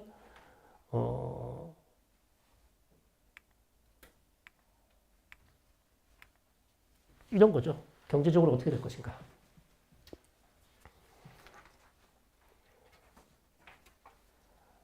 호르무즈 해협 봉쇄 뉴스로 많이 들으셨죠. 근데 한 번도 실현된 적이 없습니다.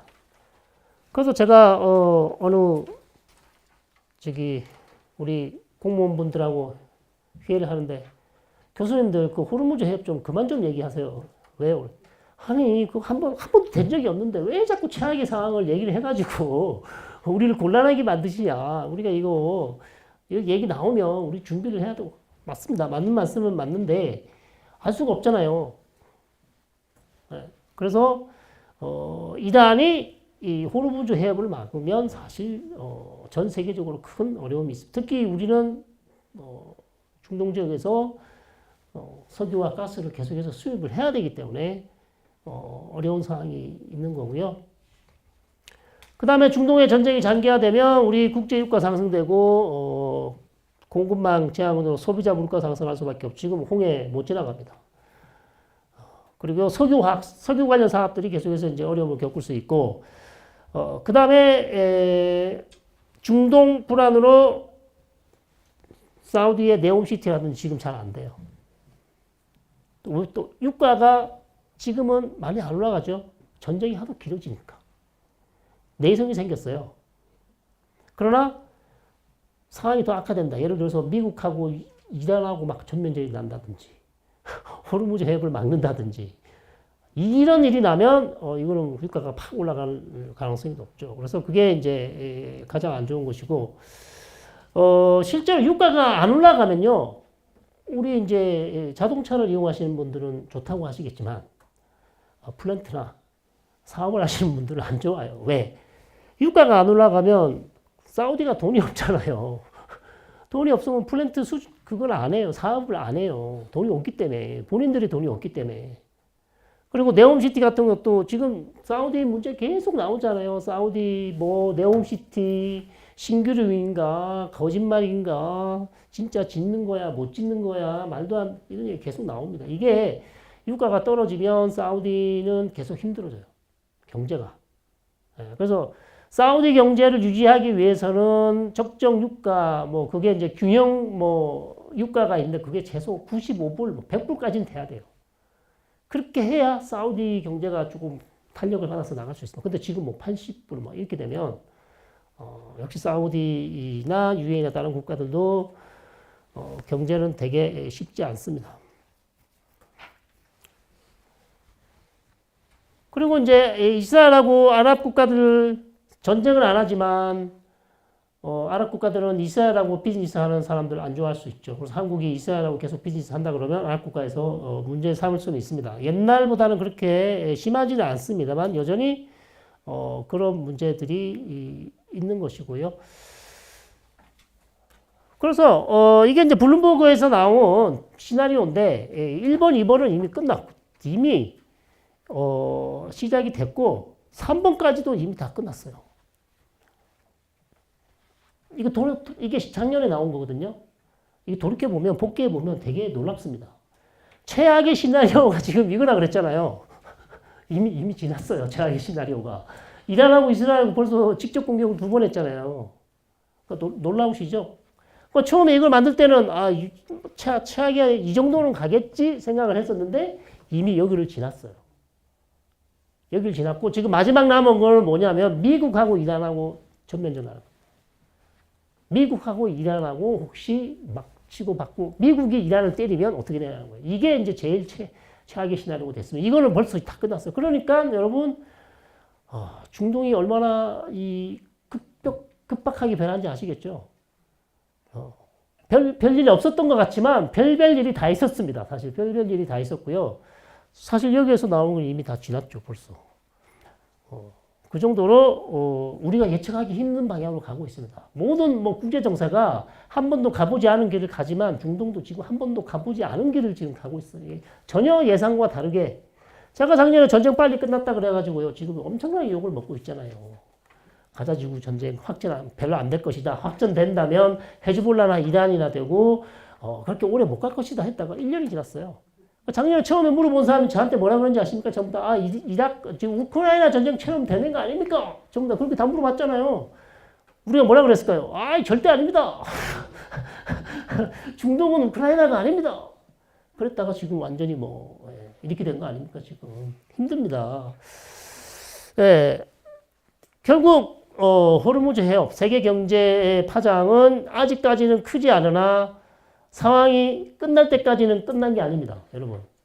아직도 위험 요소가 남아있고 더군다나 우리 트럼프 대통령이 등장했기 때문에 상황은 어찌 보면 또 낙관적으로 보시는 분들도 있어요. 왜 낙관적이야? 트럼프가 딜을 잘하지 않냐.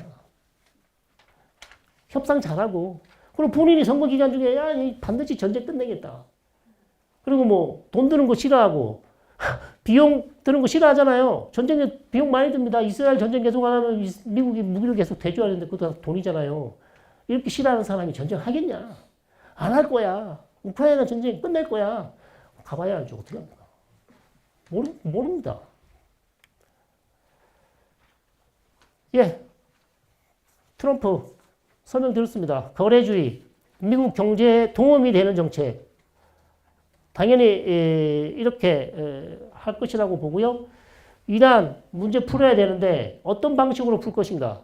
과연 이란이 악연이 있는 트럼프 대통령의 협상을 하자는 그 콜에 이란이 나올 것인지, 뭐 실제로 나온다면 또 잘 될 것인지 여전히 저는 불투명합니다.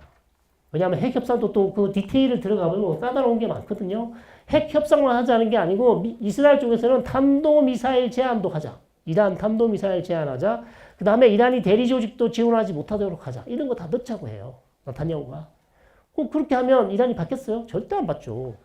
핵만 포기하지 다른 거 탄도미사일 야 우리는 공군이 없어가지고 미사일 개발했는데 그것까지 포기하라는 얘기냐? 못해. 대리 조직 지원하는 거 증거대봐. 그럴 텐데요. 우리 안 했는데? 오리발 내밀잖아요. 증거대봐. 증거 없으면. 그러니까 그런 것까지 다 막 같이 하자고 트럼프가 하잖아요. 안 됩니다. 절대 저는 힘들다고. 그거 다 같이 하면 될 가능성이 없기 때문에 상당히 어려울 수 있다. 자, 그래서 전체적인 큰 판은 아시겠죠? 이스라엘하고 이란, 미국하고 이란이다. 감사합니다.